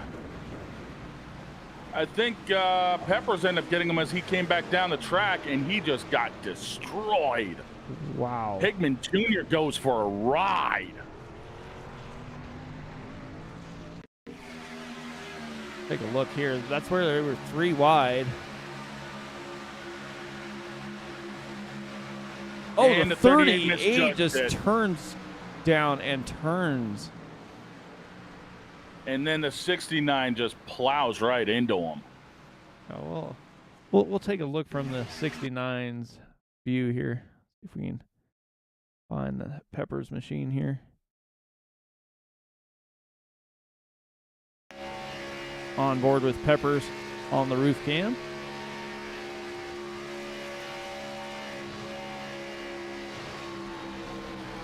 He's off the throttle. Just nowhere to go. I think he was hoping to that the 60 was going to spin past him, and by the time he got there, he was right in the guy's right-hand door, and that was it.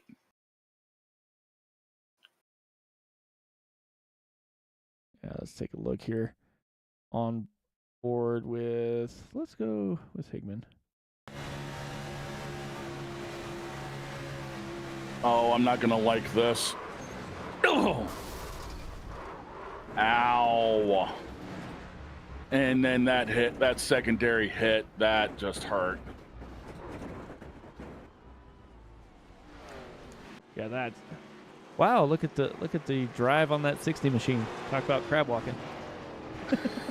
That's not going to help your downforce any.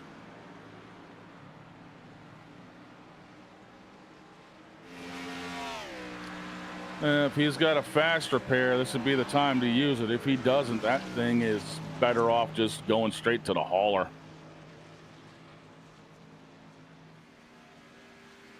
Yeah. A little over 50 laps left.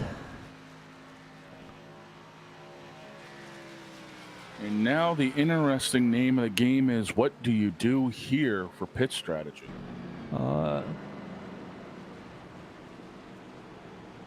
Everybody came down, so. Well, there's my answer then. I think Higman's trying to make it down. No, to make it down any further, he'd need SpongeBob and Patrick to pull him down because he's crabbing badly. Did I seriously just bring a SpongeBob reference into a race? What's wrong with me? He's getting closer, getting closer. Somebody go get Mr. Plankton. Oh. The nice part about him making it down pit lane, he doesn't have to sit there and wait for that tow. So, yeah, that's a good thing because that's about 3.5, 4 minutes. Well, let's just see if he does have one of those.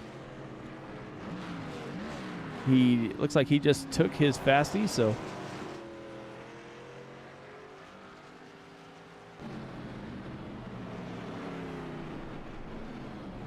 So talk about driving angry.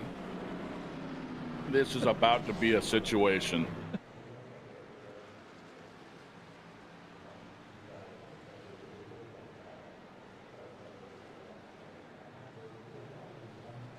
So everybody came down. Nobody can make it to the end. No.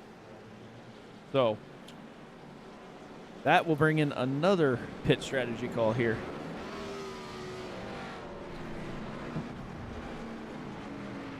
This now puts the pit window at about 15 laps to go, roughly, I want to say. Because another 40 would put it at 147. So I would say within about 10 to 13 laps to go, people are going to be on that down pit road for a splash of fuel.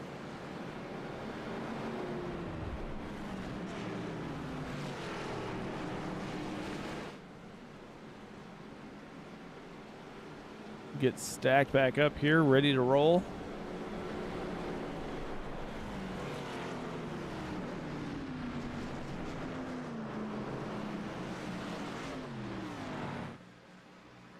The interesting thing is, we've only really seen 3 or 4 cars stay up towards the front of this entire field. And one of them right now is on the outside of that front row, Tyler Dalton. But with Joey Gattina getting ready to control this field, could we see those two make a deal and try to pull away from everybody?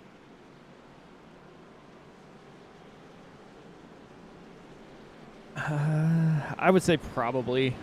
You're going to probably see Gattina get a pretty good jump. The 19 is going to try and slide down either in front or right behind the 81. And then you also have the 91. They were all working together for the first 20 or 30 laps of the race. So I'd imagine that's what's going to happen. Either that or Gattina is going to get left when the 81 jumps up to the high side.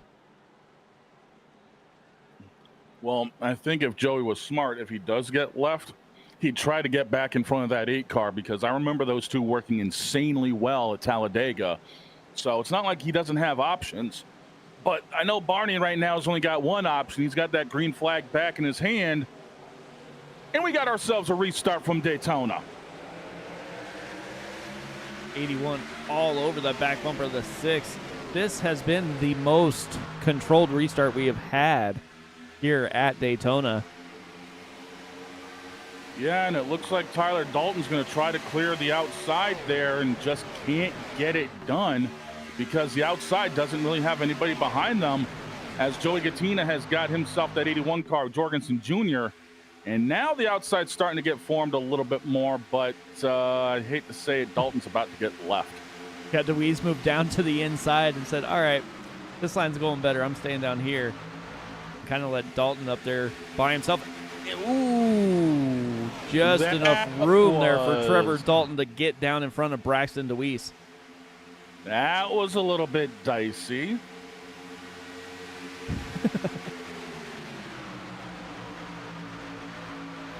And with that being said, that outside line kind of checked up a little bit, thinking something bad might have happened, as they are starting to get back together here.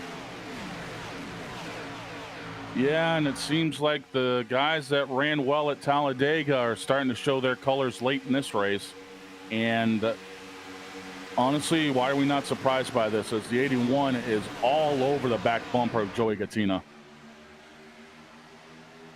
Yeah, we saw Jorgensen Jr. push the 19 for the first 20 laps or so before they did a little leapfrog action.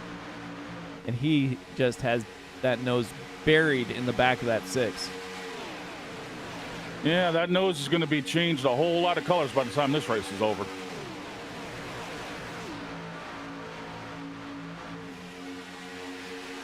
Got the Teff brothers working that high line.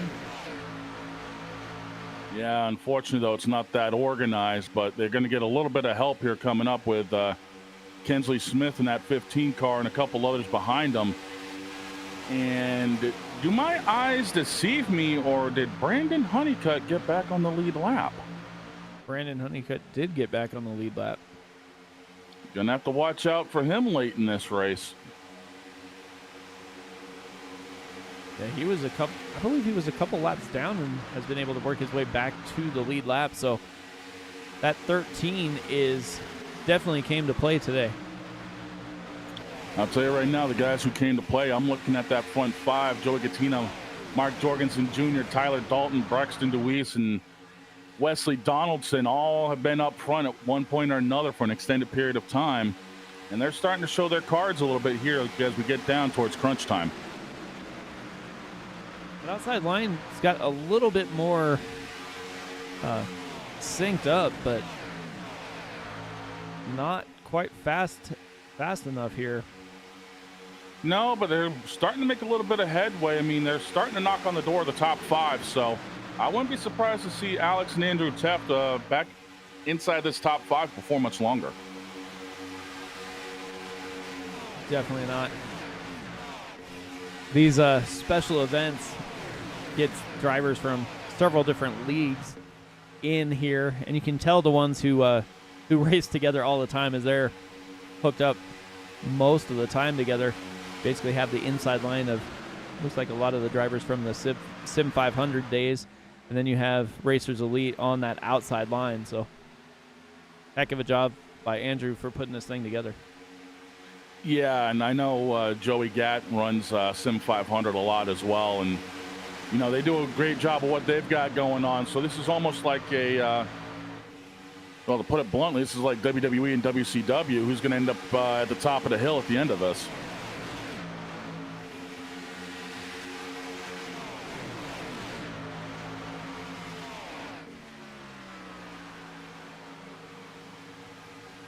I have managed to work into weirdest. I've managed to work into weirdest references today.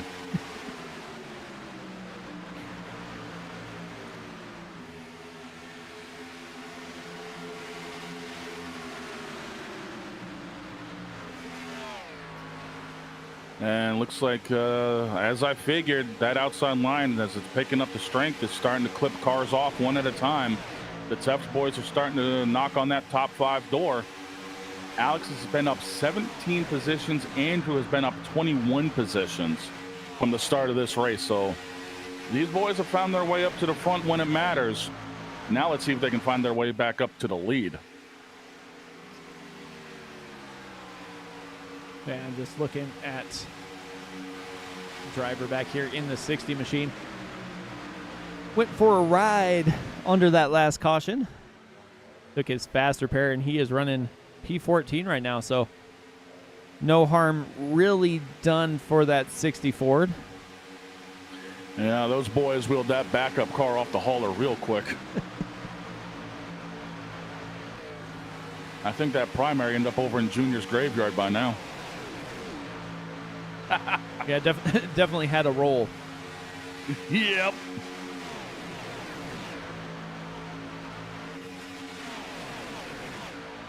As that 81 has been doing what it's been doing all race long, and that is pushing the daylights out of the leader.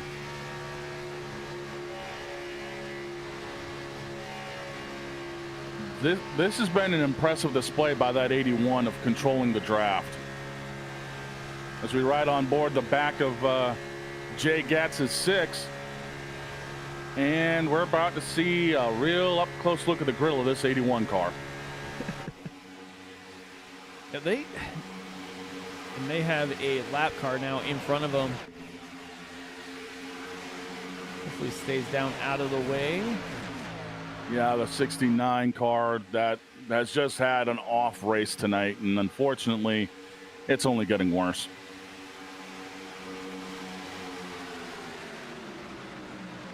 Well, it didn't do any damage there of of slowing down the 6 and the 81.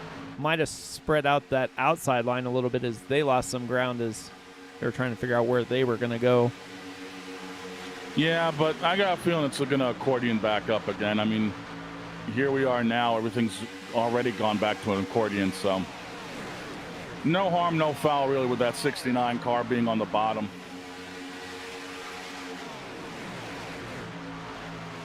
Not exactly a nice day to be rocking the 69.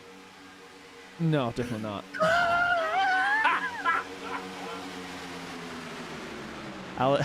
Alex Teft keeps sliding down on the straightaways, trying to side draft everything he can in order to get that outside line to be moved back up to where they were earlier. Right now they're sitting just outside P5, the 91 of Wesley Donaldson there. Yeah, I'm also watching a little bit further back here. That 38 car has been banging around, going between lane to lane, so he can't make up his mind what he really wants to do, but he's finally, I guess, decided to settle in on the outside. I'd be a little bit concerned about that 38 car moving around as much as it is, especially as it gets later on in this race. He may not have any loyalties. Yeah, you've seen that 38 bounce around all over the place trying to figure out where they... We got him stacked up in the back. And caution comes out. I saw McConey in it. He was the first one I saw go head on into the wall. I think it was just another bump draft gone wrong. I think it was the 38 again. Are we surprised?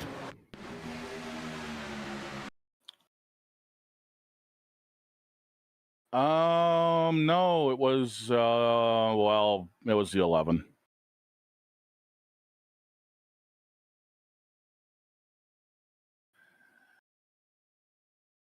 Yeah. Let's see. Let's go find the 11.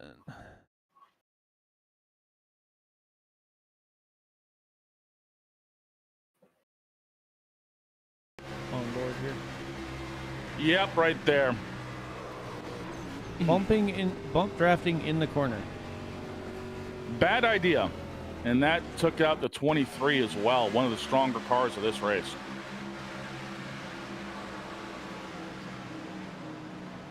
That looked like the 60 was there too. Yeah, the 60 might have a little bit of damage, but I don't think it's going to be too bad.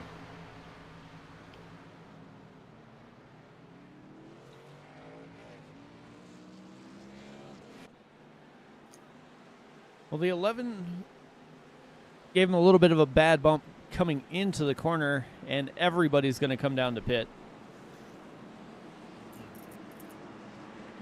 Because we're on lap 120. So That's going to really put this window close. yeah.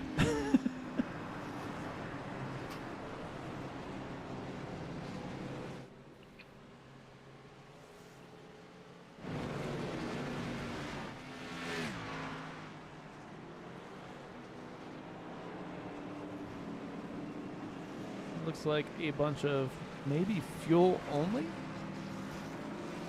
Well, that wouldn't surprise me either, because I think with the track cooling off a little bit more, there's still enough grip where you can actually still run these tires about as hard as possible.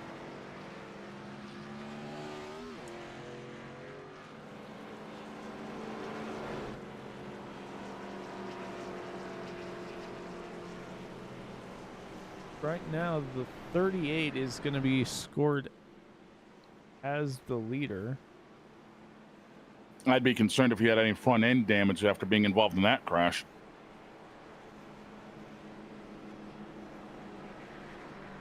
And it looks like he's actually dropping to the back. Yeah, I was going to say.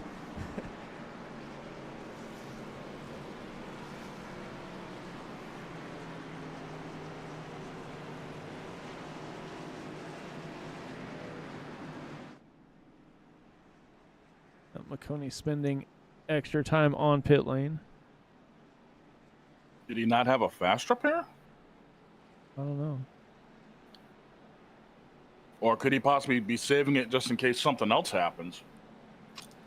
It's one of those things. Like, what do? You have 40 laps left. You saw the way these last few cautions have come out. Maybe? I mean, you never know.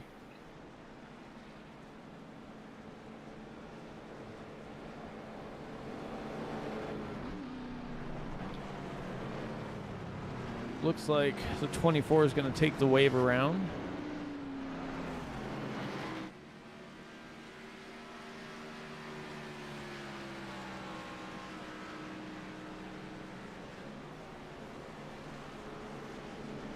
Now we'll have Dalton and Teft on the front row. Yeah, with Braxton and Joey Gattina behind them.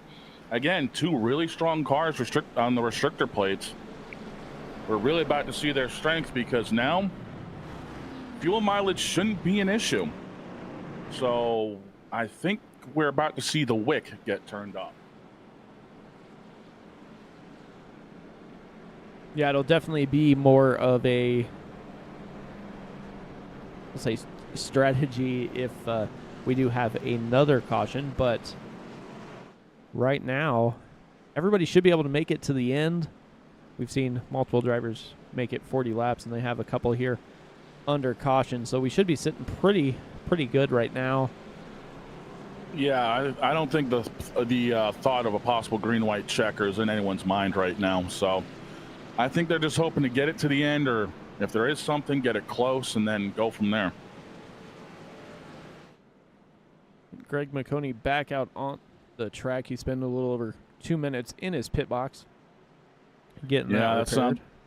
I was about to say, that sounds like a pretty hefty repair job.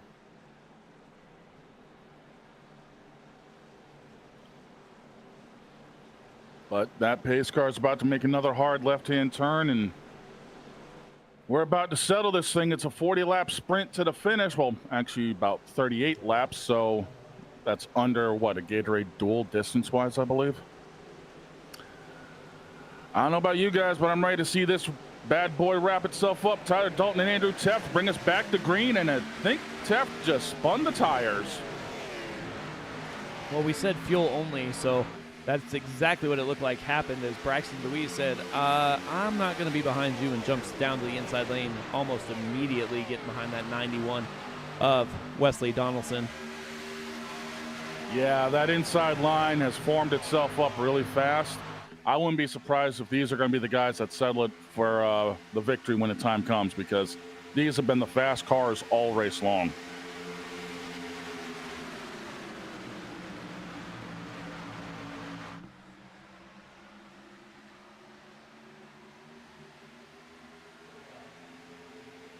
Like, got a couple penalties, maybe. Oh, that's Elliott. not good. 38 of Elliott coming down, and Jason Burdick coming down too. Possibly pitting when they weren't supposed to. I don't know.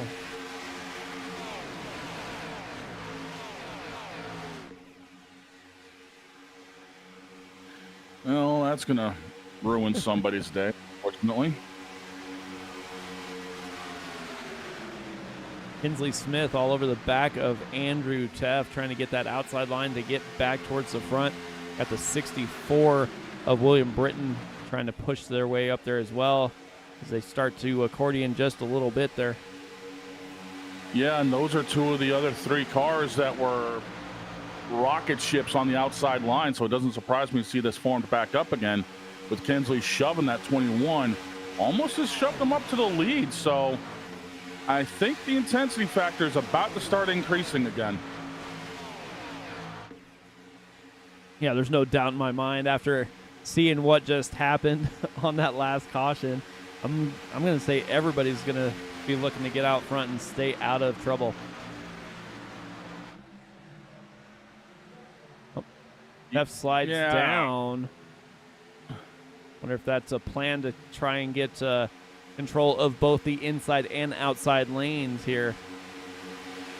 Unfortunately, it's hard to control the outside lane when you got that Napa 15 running it. And Kinsley Smith has just taken that car to the front.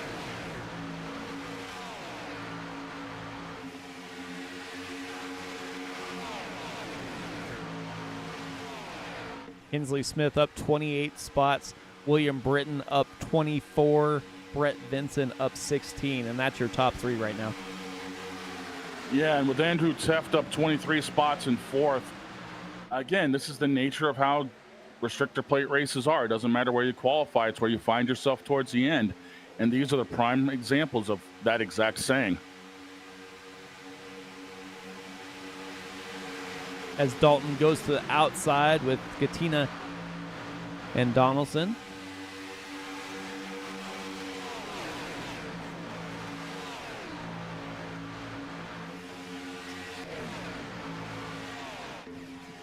Yeah, and it doesn't surprise me if you look at that top line, those front three cars, as it looks like we're trying to get a little side draft going here. The front three cars on the outside line have been the strongest cars of the field, so it doesn't surprise me to see them all linked up yet again. Britton jumps up to the high side in front of Dalton. And Dalton says, nope, I'm not going to do that. Splits them down the middle. I was about to say 3 wide, and unfortunately that 64 car is going to be left out to dry. Kinsley Smith was getting quite a shove there. Gattina luckily had just enough room to slide down in front. Yeah, it got a little dicey for a second there. I was hoping there was enough room because I didn't want to see anyone else get turned around, but here we are, and Tyler Dalton with his partner in crime, Joey Gattina, on his back bumper. Again, the comers and goers. This doesn't surprise me. Not at all, as Kinsley Smith's trying to latch onto the back of the six and try and just push these guys out and away, settle it between them. But that outside line is going to be coming. Yeah, as we're on board here with, I believe that's Dalton. You can see he's barely really doing much with the wheel. And if you're able to hold a pretty wheel here at Daytona, you're going to be wicked fast.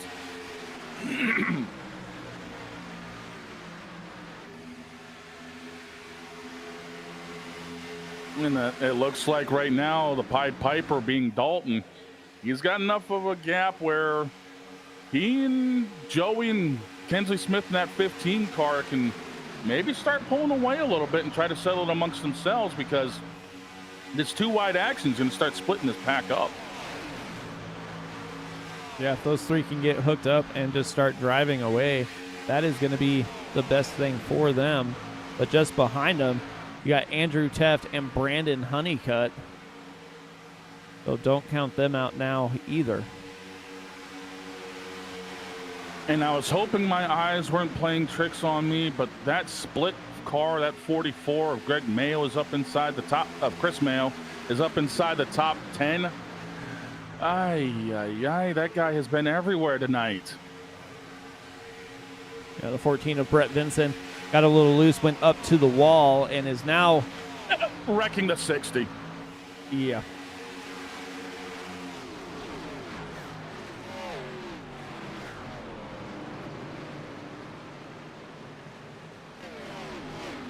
Hickman just cannot buy. I mean, it looks good right here. 3 wide. He's just kind of hanging out there. Yeah, and then I don't know if the 14 just turned too far down off the wall or if the 60 came up. Looks like the 14 turned down. 14 turned down, yep. And kapow. And unfortunately, that might be the end of the day for the 60.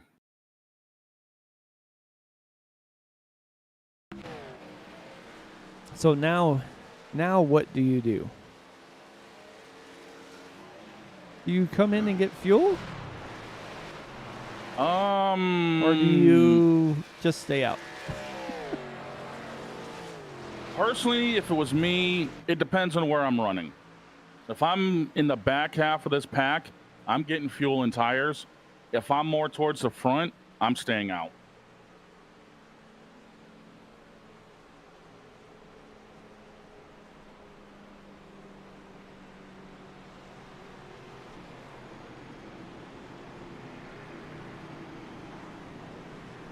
Lucky Dog should be. Let's see.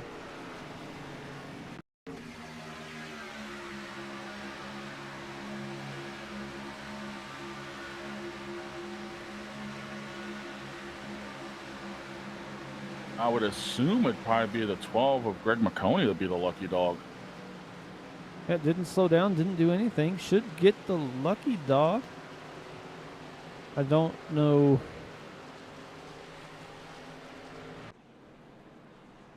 Not exactly sure what happened there. We'll have to just wait and see how things cycle out.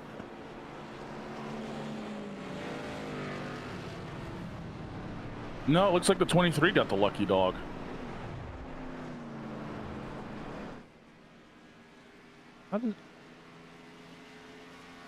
No, he's getting one of his laps back. I guess the 23 is multiple laps down. Yeah. But how did he not? So he's getting the wave around, so. I mean, unless they're saying that McConey got a little bump when under caution there. When they were drafting. Right. Like, I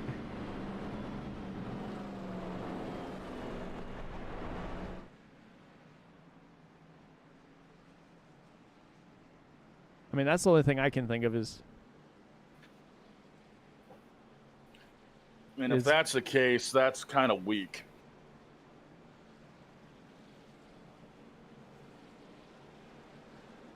Yeah, I mean, bump drafted maybe, but that's that's a little rough there.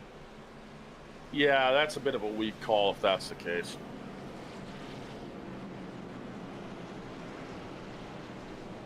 But yet again, there's been some really weird calls as he goes around the pace car. So yeah, he does, I guess, get the lucky dog. RC just gave him the lucky dog. Race control once again probably listening to us. I mean, that's the only thing I could think of is he was bump drafting and maybe bumped a little hard right when that caution was coming out. I don't know. That's I the only don't know. thing I saw on that replay. But so Yeah. so pit stops are not a thing, or the front half of the field, Yeah. which is basically what you said. I don't think anybody's coming down pit road, to be honest. Oh, the back half did. 15th Oh. through 21st came down. Okay, makes sense, yeah. I mean, which is basically what you said. If you in the back half of the field, get your tires and see what happens. Right, because the front half of the field is on what? About 10, 12 lap old tires. You get a fresh set of stickers. You might have a little bit more of a maneuverability advantage. But at the same token, the downside is you're a little further back than where you were. Are you going to burn your stuff up getting back up to the front?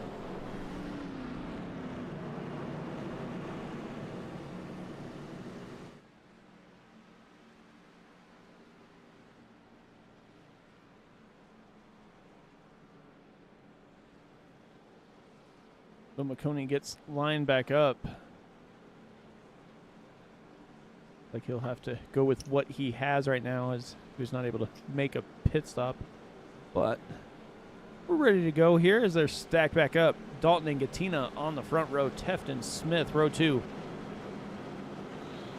Yeah, Honeycutt, Donaldson, row 3. Hoke, Mayo, row 4. DeWeese and Jorgensen, row 5. Now it's money time. Friendships are still going to be there, but once that white flag waves, ain't nobody a friend of mine.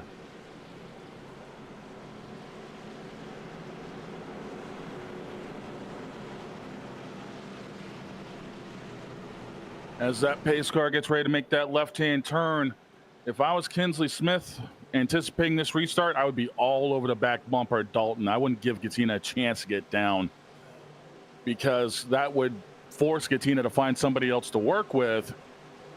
Let's see what the strategy plays out as the green flag waves. We are back racing at Daytona with 26 laps to go. Well, Dalton just jumped up in front of Gattina, so that really didn't help anything. Kinsley Smith going to slide up in front of Teff, too. Again, I just love how these guys, they probably listen to the broadcast, like, he's got a point, I got to do something different. Bam, there it is. They just love shutting me up. I'm telling you. Oh, it happens all the time when we start talking pit strategy. Exactly. Oh, we're coming down pit road now. Never mind. It's fine. No, we're going to come down 2 laps later. You guys don't know what you're talking about. Ooh, Honeycutt getting a little loose there behind Kinsley Smith. Wasn't Honeycutt backwards and crab walking earlier this race? Yeah, the first not caution. Yeah, as we just about had another caution back there. Yeah, the 24 was driving all over the place. The 64 William Britton goes, dude, you're not clear. Get out of my way. Exactly. Forced himself back up.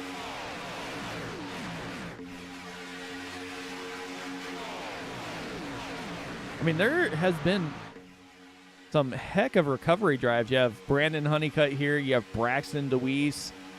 You have Wesley Donaldson was down a couple laps, I believe, too. I mean, all of it was early, but...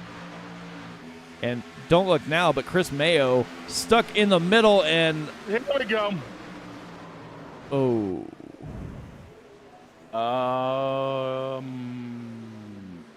Which half got wrecked? I would say all of it. Wow.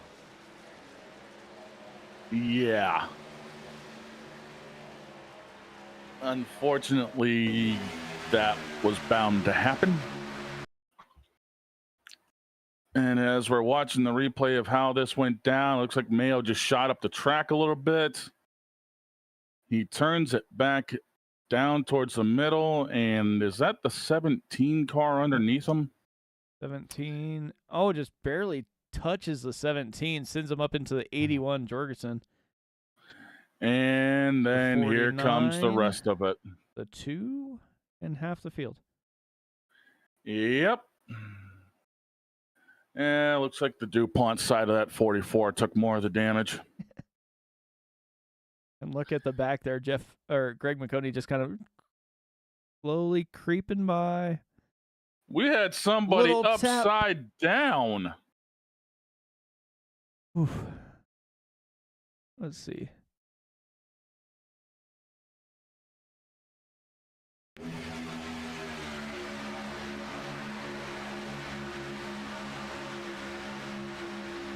And there's the contact.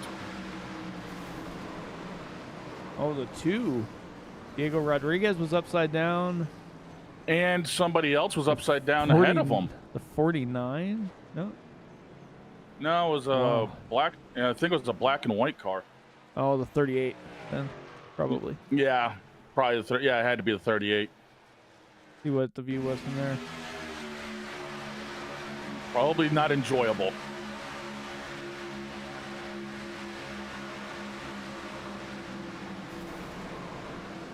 And the 11.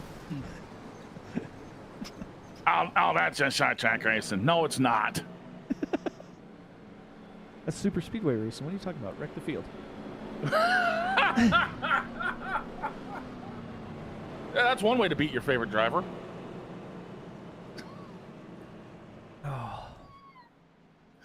Oh, I knew it was going to be one of those races. Just outside of 20 to go. Oh, now we're getting into shootout territory. And I'd imagine almost all these drivers have already taken their faster pair. Oh, they had to have. So the field's probably going to be thinned out by this point.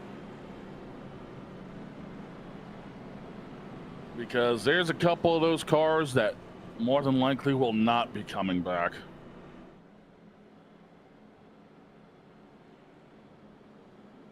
The 60 Ford spending lots of time on pit lane. The 11. The 24. Looks like the 81 spent 3 minutes on pit lane and is back out on track. Yeah, probably just fixing as much damage as possible just in case something else happens.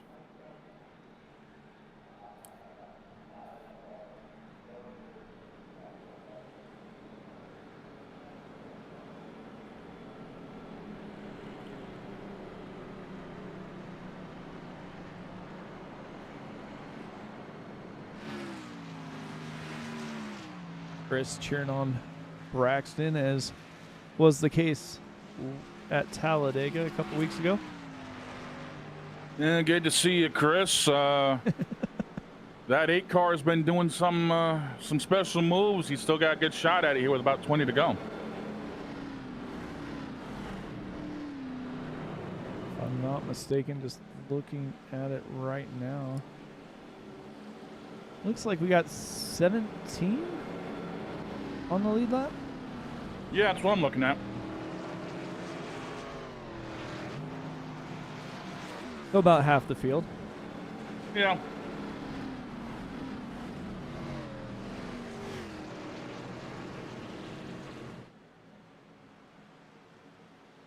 Looks like the 44 had a faster pair in his pocket because he's still in here.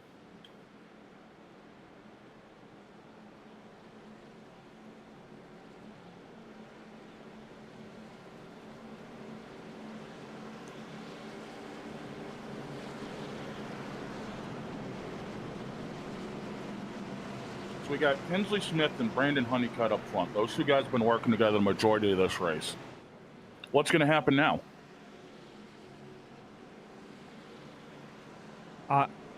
I'm going to assume that he's going to want to get a good restart and slide up in front of Honeycutt.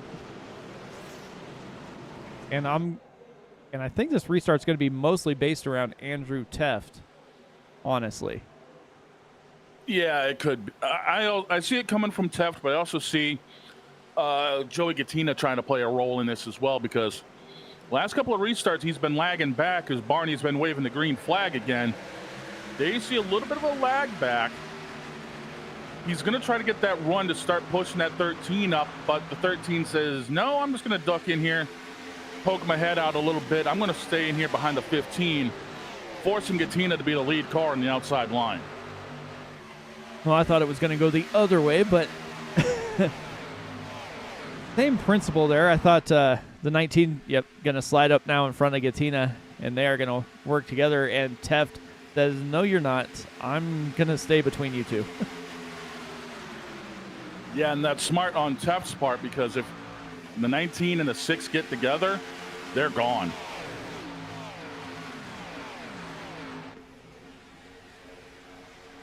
They're bobbing and weaving all over this front stretch here. Yeah, and we can also see the damaged cars are starting to fall back off of this pack a little bit, because it's gone from 17, 18 cars down to right around 12.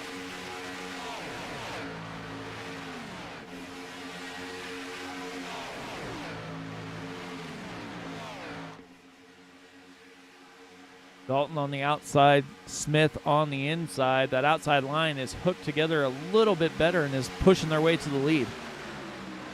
And again, it's been key for Dalton to be the lead car on the outside, because Kinsley Smith almost got turned. Oh, what a save! Save of the night by Kinsley Smith. He was going to go around and wreck the field. Unfortunately, what that does, it's going to break up this pack a little bit, and that's going to give Dalton exactly what he wants, and that's a chance to get out front with clean air.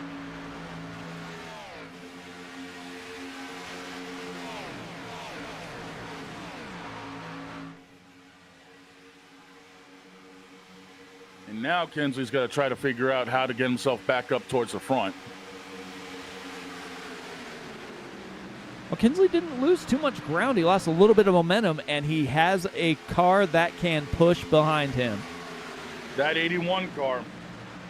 Yeah, you got Jorgensen back behind him, Honeycutt back there as well, and they are beginning to roll in here on this lead pack here. And we know that 81 is not afraid to plant that bumper all over you, so Kinsley's got himself one strong car behind him, as that 81 is really getting aggressive with these shoves now.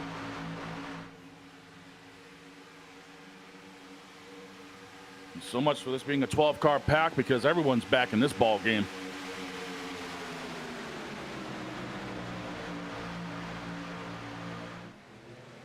Yeah, I don't know how Peppers is up here in ninth after all of the happenings. I have no damn idea. Oh, Teft gets a little out of shape there. Andrew Teft, that is. Yeah, Gattina, and here we... I want to say Gattina had to back off. That doesn't surprise me, but here's that Budweiser Chevrolet up front. But it looks like he's a lap down or at the back of the pack, one of the two. He just got his lap back. He got the lap back the hard way there. Yeah, I'd say he did. Now he's hoping for a caution. And just look behind him. You have Donaldson and Greg McConey.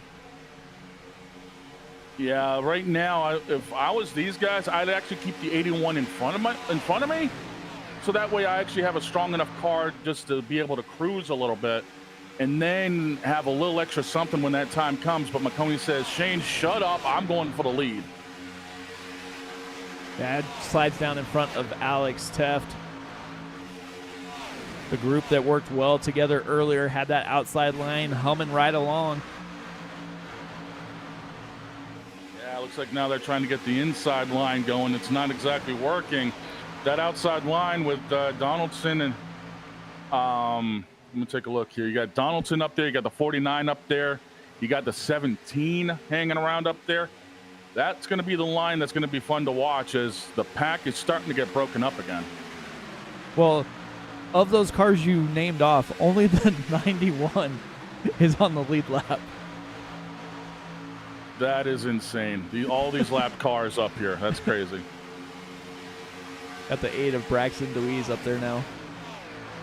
And Braxton might have a shot here if he can get around these lapped cars. And he's about to make it 3 wide. I don't know if this is going to work. 3 wide in the middle. Headed through the Oh, that's- corner. 17-21. Still there. Still there. Oh, he's going to try to clear off the corner, but that 20, he's going to get right down to the bottom. That's what he needed. Yep. Truth went sliding through the field. Yeah. And right now, the 91 is looking in his rearview mirror like, this is what I need. I need a buffer from these stronger cars to make them have to get around more people before they get to me. So now I can read what they're doing, as here comes that 19 with a head of steam. And look who's pushing them. Look who's on the bottom. Yep, that 60 car. How is that thing still rolling? No idea.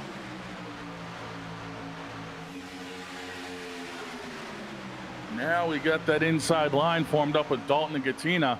Are they going to have the power to get up there in these last 13 laps to try to take the lead away from Donaldson in the 91? I don't know. Well, these guys are rolling here. Let's take a look real quick at something. Let's see if we can get it brought back here. Watch this 59 machine here. Oof. Oh, what a save.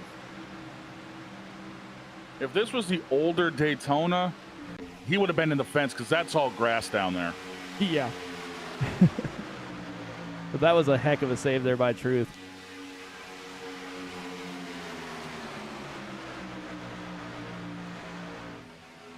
As time ticks down, that 91 is looking like he's going to be in the catbird seat, but here comes Dalton and Gattina again trying to make that inside line stick. And they're bringing that 8 car with them. Andrew Teff pulls down, goes to the middle. If he's going to be able to work it through the corner here, as he is trying to get past the lap cars, and it just doesn't seem to be working as they get shuffled back once again. Teff still in the middle, headed down the front stretch here. Yeah, unfortunately, that idea of trying to work through the past lap cars did not work out because nobody went with them, as both the 19 and the 6 split up the lap cars. Now there's only one more car in front of them before they get to the leader, and that's the 49.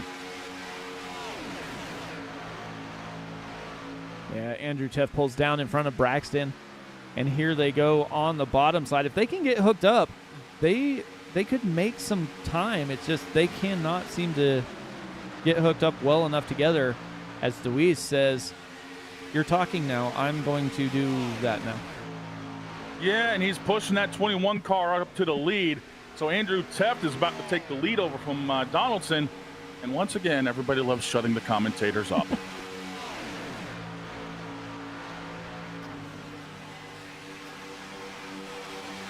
And I believe they have both just cleared that lapped car, the 81, or just about. Just about to clear the 81. They can get hooked up again. Looks like the 8 gave to Andrew Teff a shove there to get out to the front. Just didn't have any momentum to stay with him. Trevor Dalton's going to shoot the gap, go middle with the 81 and the 6, and leave the 91 out to dry on the high side. Whoa, whoa, whoa, whoa, whoa, whoa, whoa, look out, look out, look out, look out. We got a wreck. 17 into the wall. And we are under caution.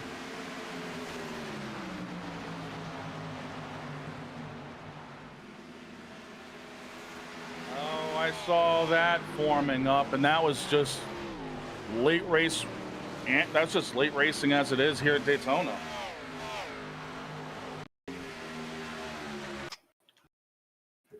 What it looks like, the 19 gives the 81 a little bit of a shot that gets him down on the 21's right front. 21 bounces it off the apron, gets jacked up a little bit by the 8, and then it just becomes an accordion. Yeah, but look at all the saves there, and then all of a sudden the 17 slides up in front of the 12. And kapow. Yep. And takes the 43 with him.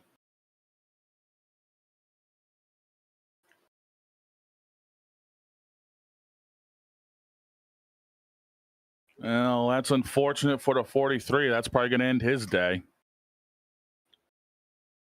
But now the 81 gets the lap back the hard way. He's going to be a late race threat.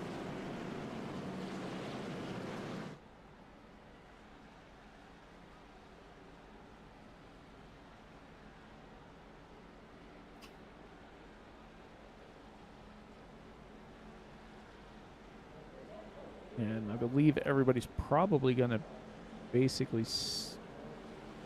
I was going to say it's going to stay out, but I guess not.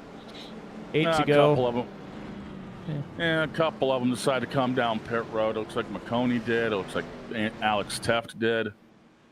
Probably just going to check over damage, maybe get some tires. And it looks like the 60 gets a lap back. I believe the 60 is actually the lucky dog.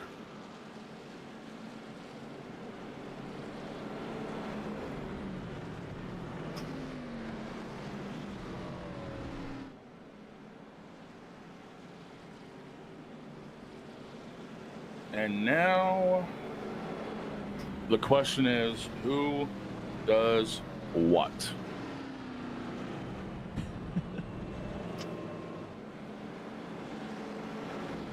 The problem everybody's going to have is you have the 19 and 6 controlling this restart. Yeah, that's the biggest thing is you're going to have to split the 19 and the 6 clean up. Well, and just behind them you have the 91. Yeah. So that's going to be control of this more than likely is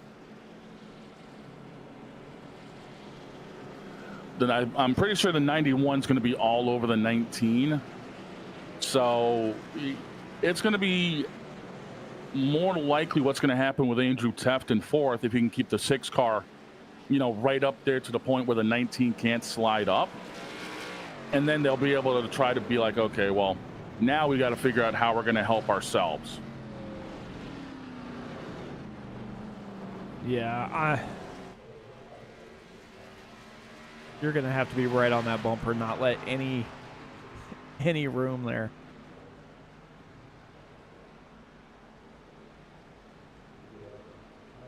I mean, unless the bottom line gets clear and Katina is able to slide down behind the 91.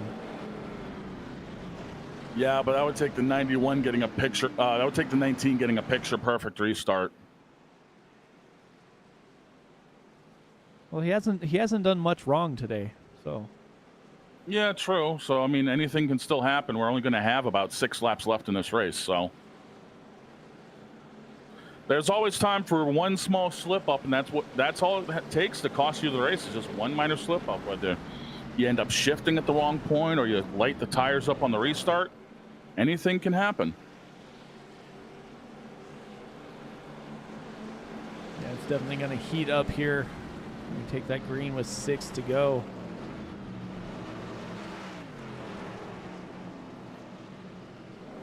Looks like McConey's going to still be in there. Kirby Wainscott in the pits as well. Kevin Stone. So we're going to be left with 15 on the lead lap.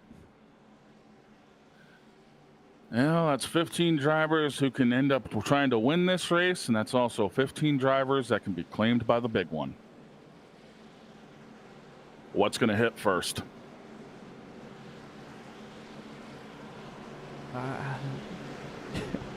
I hate to say it the way these guys have been racing, but I think a bad bump could trigger another big one here. Yeah, well, it's been a tale of 2 races. The first half of this race went off relatively clean outside of that early incident, and then all of a sudden it's been a caution fest the second half.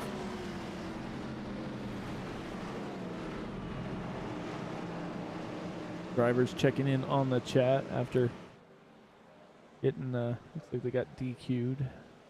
Oh, maybe not. Looks like Connor's still sitting in pit lane, so didn't get DQ'd. But yeah, Connor's sitting in pit road. Jason was the one that got DQ'd due to incident limit. As the pace car made that left-hand turn, Barney's waving the green again. We got 6 to go, and that 19 gets a major jump. But the 91 is closing that door, making sure Joey can't drop down. But what that does was give the outside line some help, but the 91 closed it off, splitting up Joey Gattina and Tyler Dalton. Yeah, split them up, and now we'll see what Andrew Teff does. He does have Kinsley Smith and Brandon Honeycutt down on that bottom side. See if he's going to jump down there or stay up high. Looks like for now he's up high. Moving down to the bottom. Yeah. You really had to say something, but he's getting absolutely zero help. Well, Truth Hope just wrecked the field. Yeah, about that. So save of the night, and he made the right decision, just late, a little too late. Yeah. Because there was no way he was getting down. No, he was trying to get back up because he had the 81 behind him. He wanted to get the 13 room, and then the 81 just had the run and clunk. Yeah. Just one of those. So close. Yeah, just missed time to move going back up. I mean, and that's the thing with super speedway racing. You pull out of line, and those cars close a lot faster than you think they would. Yeah, especially these Gen 6 cars because, again, they have such a tighter vacuum behind them. You could be 5, 6, 7 car lengths away like the 81 was. You're still feeling that person's draft in front of you, and you're going to rocket right back up towards the front of them.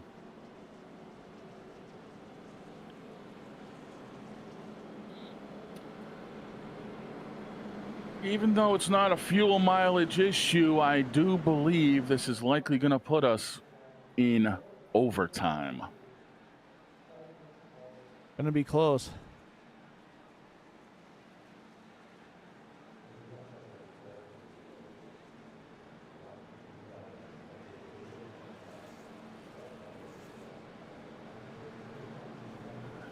And now the interesting thing is looking at how these guys are going to be lining up. The 19 is going to have his buddy behind him with Joey Gattina in the 6. And Wesley Donaldson is going to have Braxton DeWeese. This is about to get explosive.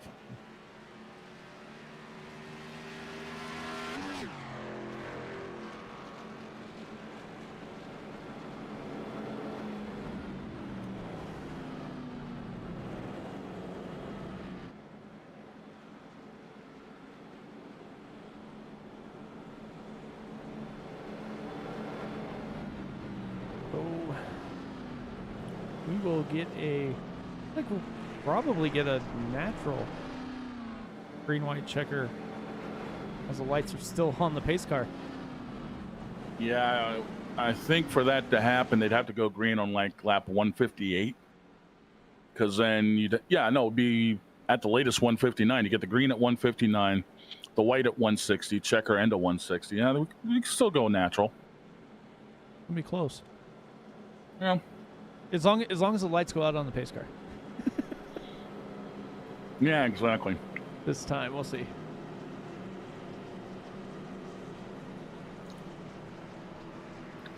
I'm sure race control can speed things up if they deem it.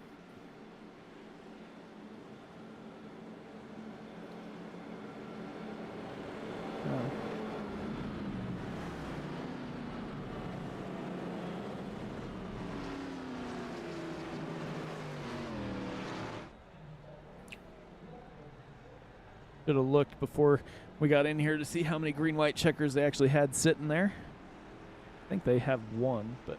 Yeah, if I remember reading correctly earlier, it was only one. Lights should go out on the pace car this time by. Well, it should. I mean, everyone's looking like they're doubling up, and if we take a look, the lights are out.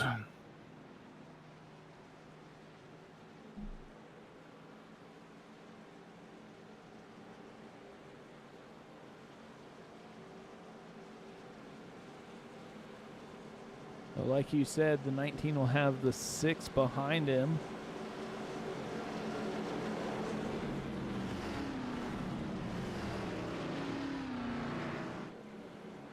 And the 91 is going to have Braxton DeWeese and that Interstate Ford number 8 behind him.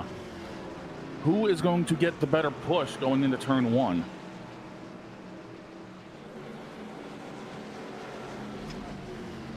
I would almost bet that the 19 is going to have a better push, but we'll see. Yeah.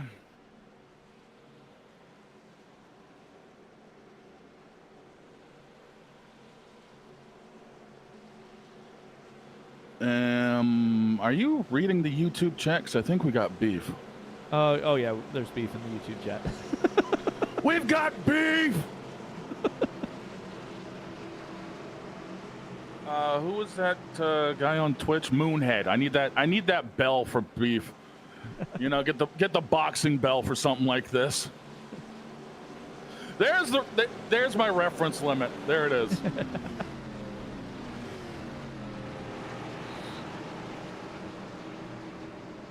As the pace car looks like he's getting ready to make the hard left-hand turn. We're only going to have a couple of laps left in this party.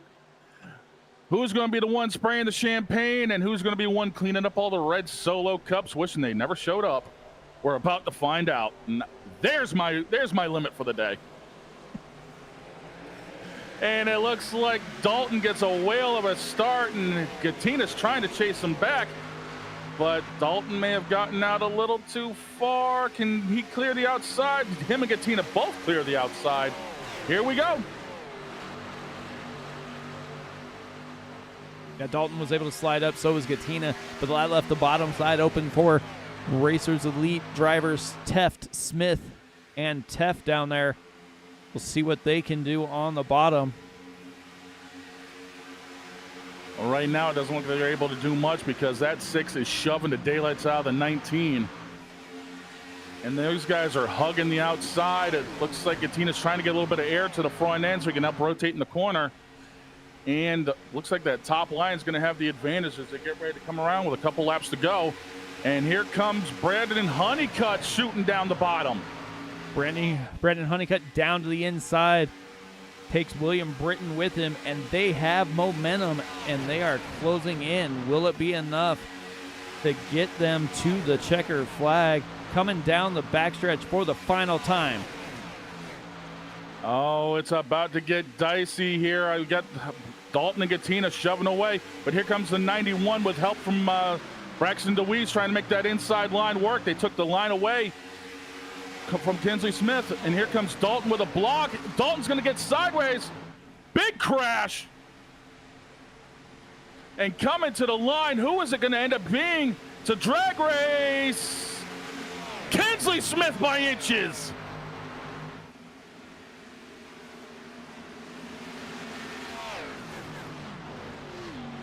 Have you ever?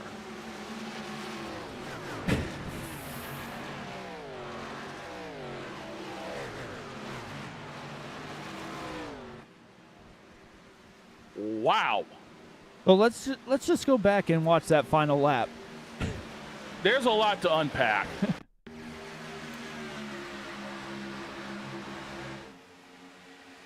All right, as we get ready, as we got the white flag waving, here comes the 13 of Honeycutt making the dive to the bottom. He's going to end up taking the 64 with him.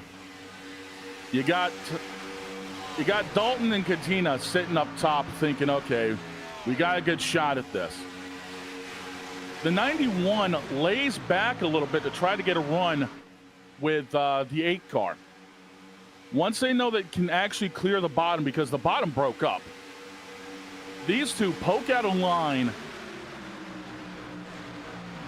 and Dalton is smart about this. He knows it's coming, so he's going to turn down to try to block the run. But unfortunately, they just had a little bit more speed at the end of this run, and he's going to end up getting a shot right there in the left rear that's going to knock him sideways. Dalton had this thing saved. He's got the wobble going on. That contact with the 91, it ends up adding the 8 car to it.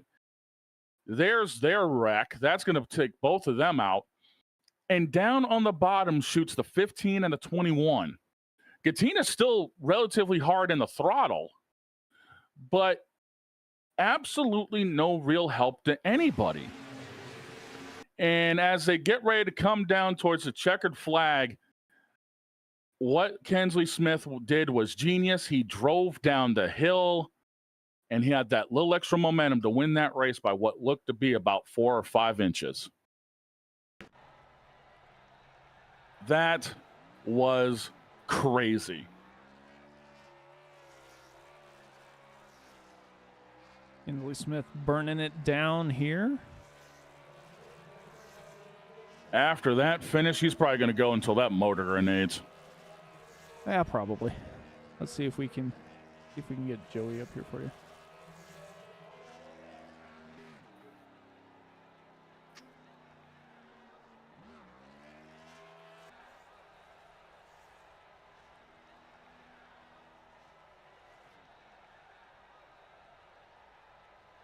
There you go, Shane. Yo, Joey Gatz, it's Shane up in the broadcast booth. You got a copy? Yeah, it's Jatina, not Gat, Jatina. Thank you. My friend, talk about a crazy, crazy race. Talk to us about that last lap from your perspective. It was tough working with a bunch of teammates, and everybody wants to win. It always, it's just tough when you get down the end of some of these deals. But a couple hours in the race, and I was hoping we'd all come across line 1, 2, 3, but we destroyed each other coming through 3, and luckily I got through. So I don't know. Just want to thank Andrew for putting on these shows. I was proud to help him and work with him on some of these things behind the scenes. It's a great racing, fun to do. Long events are not that bad. Yeah, you explained it right there. These long events are definitely fun. You had a really strong car all race long. What was your strategy through all of this? Well, I had great teammates. First off, I mean, we dominated the last super speedway race. Braxton DeWeese won it. Had some. I think I finished 5th in that one. But no, it's just we all worked together. The biggest thing was trying to watch our fuel because this thing went green for so long. We were set up. If it did finish out, we would one stop it and it would be over with. We didn't have any challenge at that point, but the cautions came, so then it just turned into a brawl. So then the strategy completely changes. It's a matter of survival. So I got lucky 9 times out of 10 when they wreck like that in 3 and 4. I'm usually always in it. I have no idea how I got through it, so just thankfully I did. Oh, that was definitely skill watching you get through that one, and probably a little bit of help with that throwback Mark Martin paint scheme for sure. Anybody you want to thank before we let you get out of here? Yeah, of course, Andrew, you guys for putting on the broadcast. My teammates, I mean, like I said, we worked good together for 159 and a half laps. But other than that, man, we'll be back hopefully next time to do this again. All right, man. Congratulations on that P3 finish, and enjoy this one, huh? Appreciate it. All right. Let's get the other driver up in here.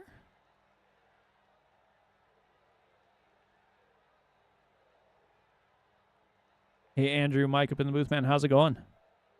Hey, doing pretty good. How are you? That was a wild one. Yeah, definitely calm at the beginning and chaos at the end. Super speedway racing. Yeah, that's for sure. Yeah, congrats to Kensley. That was awesome. I don't even mind losing like that. No, you guys worked well together. You sat back most of the beginning of the race, and then when it came down to it, you guys always seemed to find each other and work towards the front. So, heck of a job there. How was the overall racing out there tonight? It was a lot of fun. Early on, we got a little separated into different packs, and we're actually making up quite a bit of ground. I was going close to a lap down at one point, and different packs conjoined, and next thing you know, we were battling up at the lead again, and some cautions came out. But yeah, I just tried to keep my track position there at the end. Do whatever I could, whether it was stay out, take 2 tires, no tires, dive bomb to the inside on a restart or something, like just trying to stay up front and out of trouble. And it, I guess I needed to stay in the gas just a hair more on that final wreck avoidance. But yeah, that was a blast though. I'm happy for Kensley. Congrats to him. Definitely, man. Well, anybody you want to thank before we get you out of here? You guys, as always, Sim Racing Media. You guys, need any broadcasting done, check them out. They always do a fantastic job. Our servicemen and women, everybody that tunes in to watch and shows up to race. If you're interested in competing, head on over to racerselite.com. You can find all the info on our upcoming seasons, our league series, upcoming single events like these. There's Discord invites, standings, schedules, anything you can imagine. And if you need anything else, just reach out to me. I'll help you out. We'll get you set up. So, but yeah, looking forward to the next one because that was a blast. Yeah, the next one's a little bit longer as it's scheduled to be the 600. So we'll see how that goes. Well, yeah, thank you, Mike. Yep. Talk to you later. All right. So let's see here if we can get the race winner up here in the booth.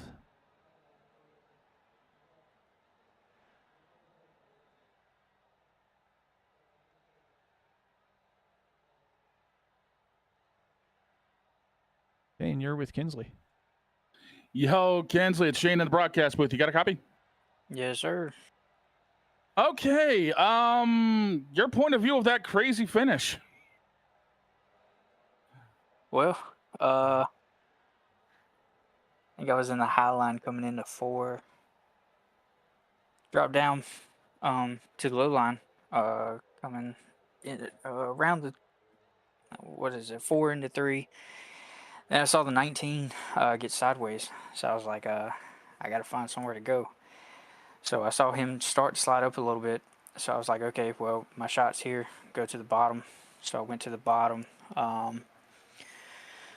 Got around them, and I looked in my mirror, and I saw Andrew coming to my inside. And I was like, I've got nobody behind me. I just got to keep going.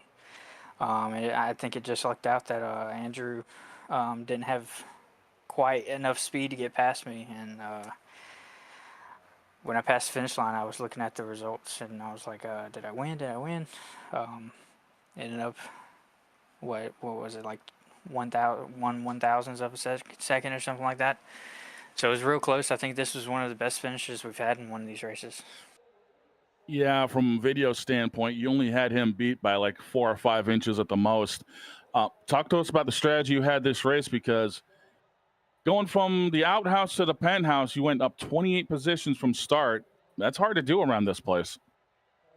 Yeah, I think I started completely last. My Discord wouldn't open on my computer, so I had to restart my computer before the race started. And by the time I got back in, I wasn't even able to finish one qualifying lap. So just so happened that's not where I wanted to start, but this is exactly where I wanted to finish. So. Yeah, well, you know, a finish like that is going to be one to treasure for a long time. Anybody you want to thank before we let you get out of here? Of course, Andrew for putting this on for us, and you guys for broadcasting, and then my wife and my daughter for allowing me to do this today. Well, man, celebrate this win. Probably one of the closest ones we've seen in a long time. Hard fought, hard earned. Thank you, guys.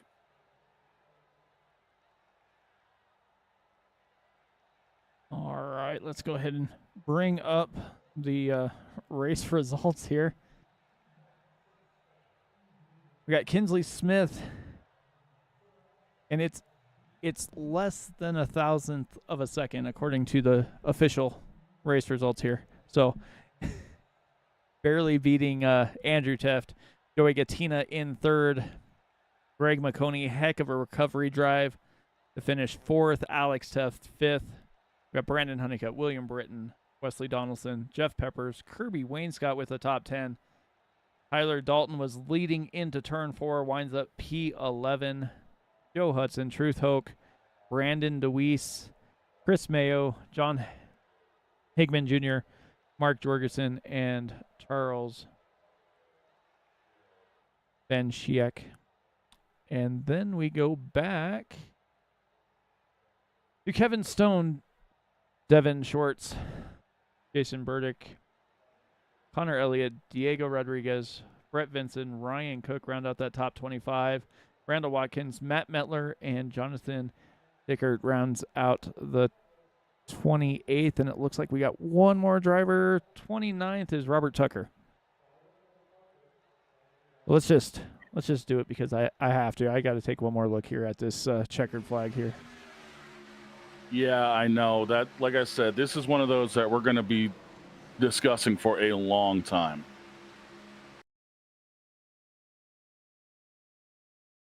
With the chaos in the rearview mirror, this gap was ever so close. And as he first turned down, he almost broke his tail coming off of that dive. And he just somehow managed to keep the thing straight enough to hit the line. Yeah, that is just crazy. But with that being said, if you guys want more Racers Elite action, they're live here 3 nights a week, Tuesday, Wednesday, and Thursday. And then they will be back. The next special broadcast is going to be the Charlotte 600 on the 19th. And then they'll wrap up the month of May with the Indianapolis 500. So a little bit different action on the end of the month. But from all the drivers that competed here today and all of us at Sim Racing Media, I want to wish you guys a good night, and we'll see you next time. Take care, everybody, until we meet again.